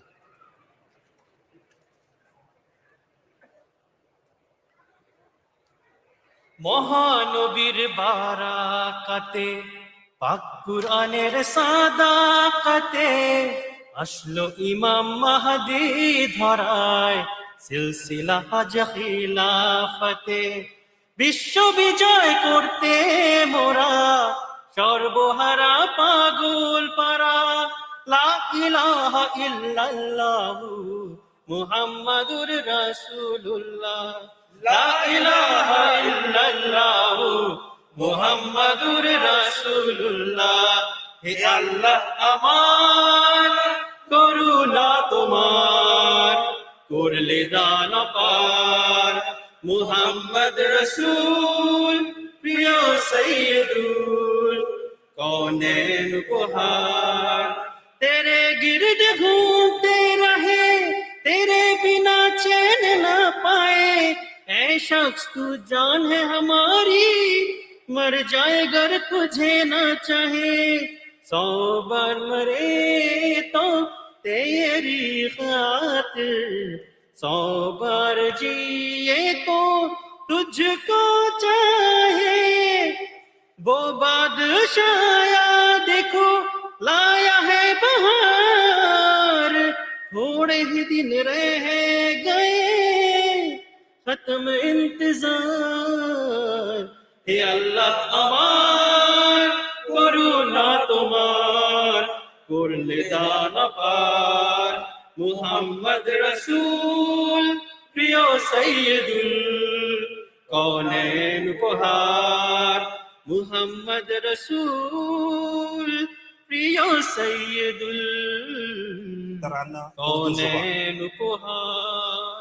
खिलाफत से हमारी जिंदगी है, खिलाफत से हमारी जिंदगी है, खिलाफत से ही शान अहमदी है, खिलाफत से हमारी जिंदगी है, खिलाफत से हमारी जिंदगी है. नबूवत कुदरत उला की मजहर, खिलाफत दूसरी जलवागिरी है, खुदा की जात की जिंदा गवाही इसी के फैज से हमको मिली है, खिलाफत से हमारी जिंदगी है, खिलाफत से हमारी जिंदगी है, खिलाफत से ही शान अहमदी है, खिलाफत से हमारी जिंदगी है, खिलाफत से हमारी जिंदगी है. Africans. Allahumma salli ala Muhammad wa ala ali Muhammad wa barik wa salim. Amin. La ilaha illallah.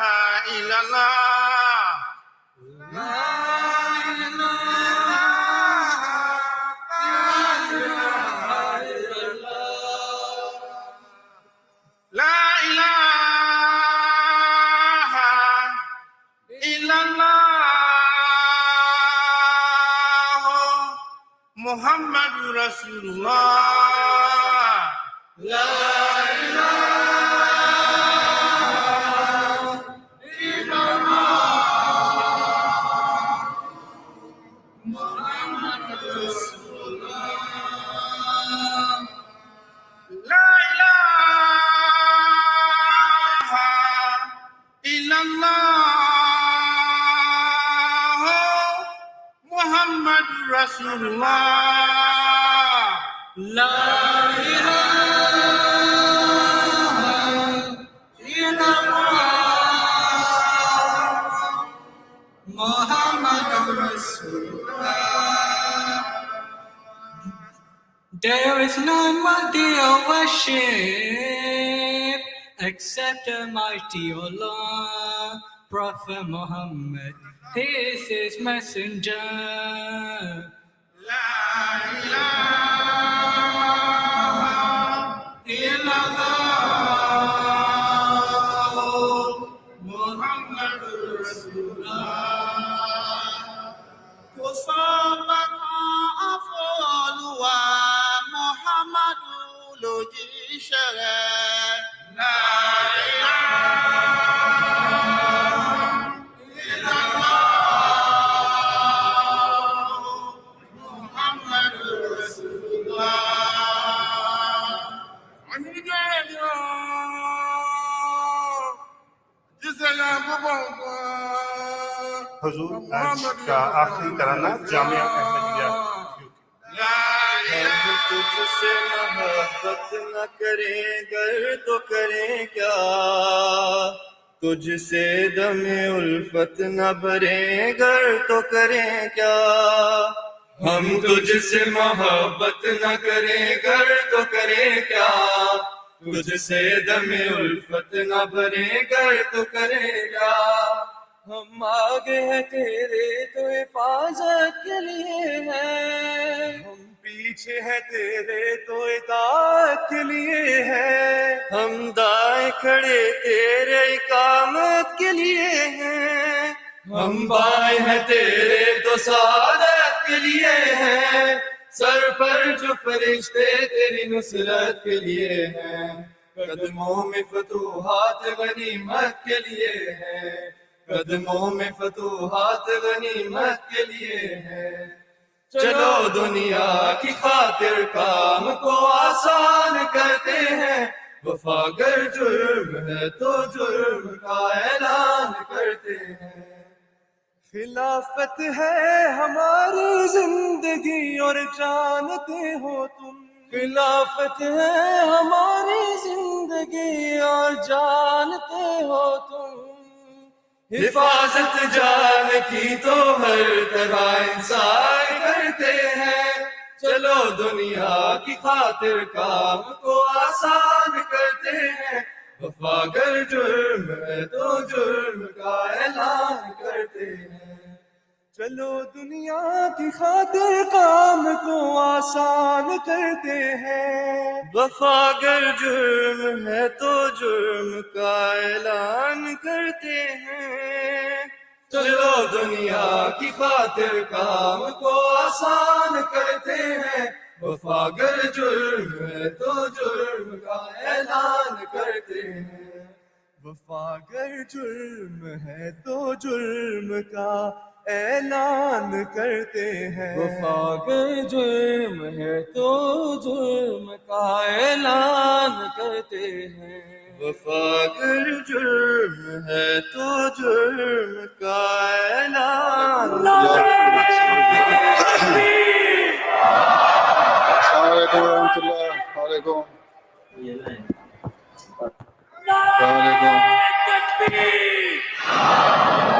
حضرت محمد مصطفیٰ اسلام احمدیت اسلام احمدیت غلام احمد کی غلام احمد کی خلافت احمدیہ حضرت خلیفۃ المسیح الکامل جماعت احمدیہ عالمگیر جماعت احمدیہ UK شہدائے احمدیت اسیران رائے مولا نعرہ تکبیر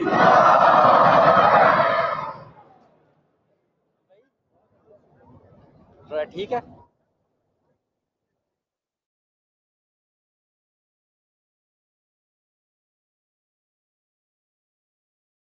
الہاد و دہریت کی ہوائیں تند و تیز پھر زلزلے ہیں شرک کے دنیا میں لرزہ خیز اہل وفا نفاق کے ہم اوکے جزاکم اللہ. لوگ کی زد میں ہے پھر وار کر رہی ہے حوادث کی تیغ تیز مولا عطا ہوئے جزاکم اس اللہ. میں السلام علیکم ورحمۃ اللہ نور وبرکاتہ. جلسہ UK مبارک. محمدی مولا عطا ہوئے اس میں